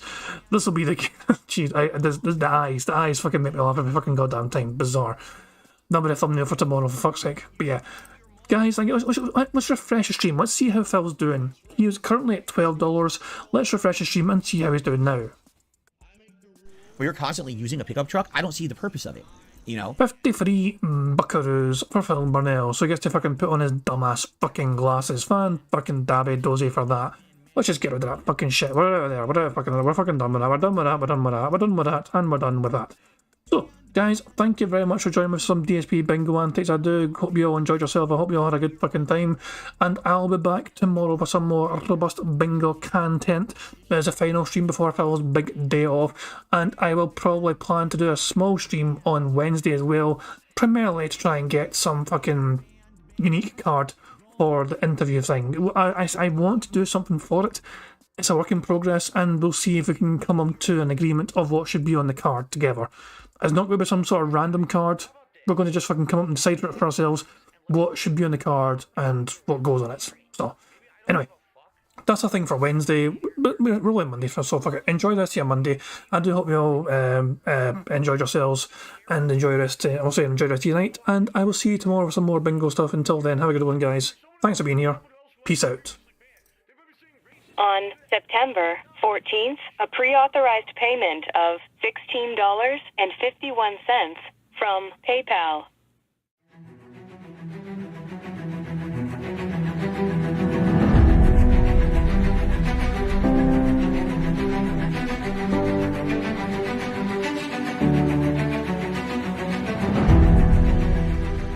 All right, Luna Mills has tipped me $1.30. It says, I'm back. What's your favorite type of shower? When you're showered in money, when you go outside and all of a sudden greenbacks start falling from the sky and you raise your face up, you're like, oh, you start dancing, you go, oh, money, yeah. All right, I don't know what the hell you're talking about, but thank you for the first tip of the day.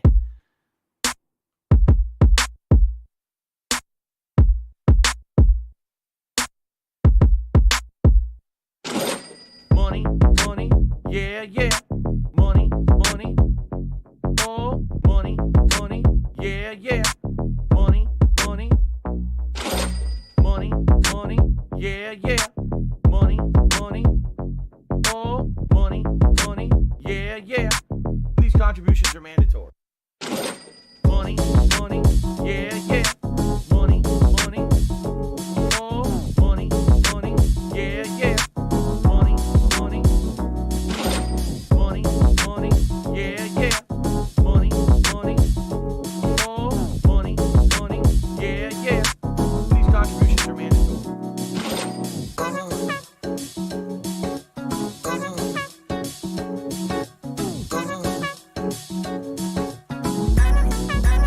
Show me the money. Money,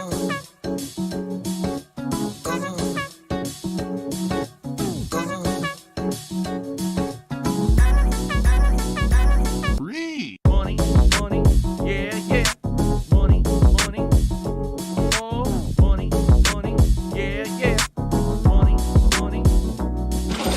money, yeah, money, yeah, money, oh, money, yeah. These contributions are mandatory. And it's gone, just gone like that in an instant, fucking gone.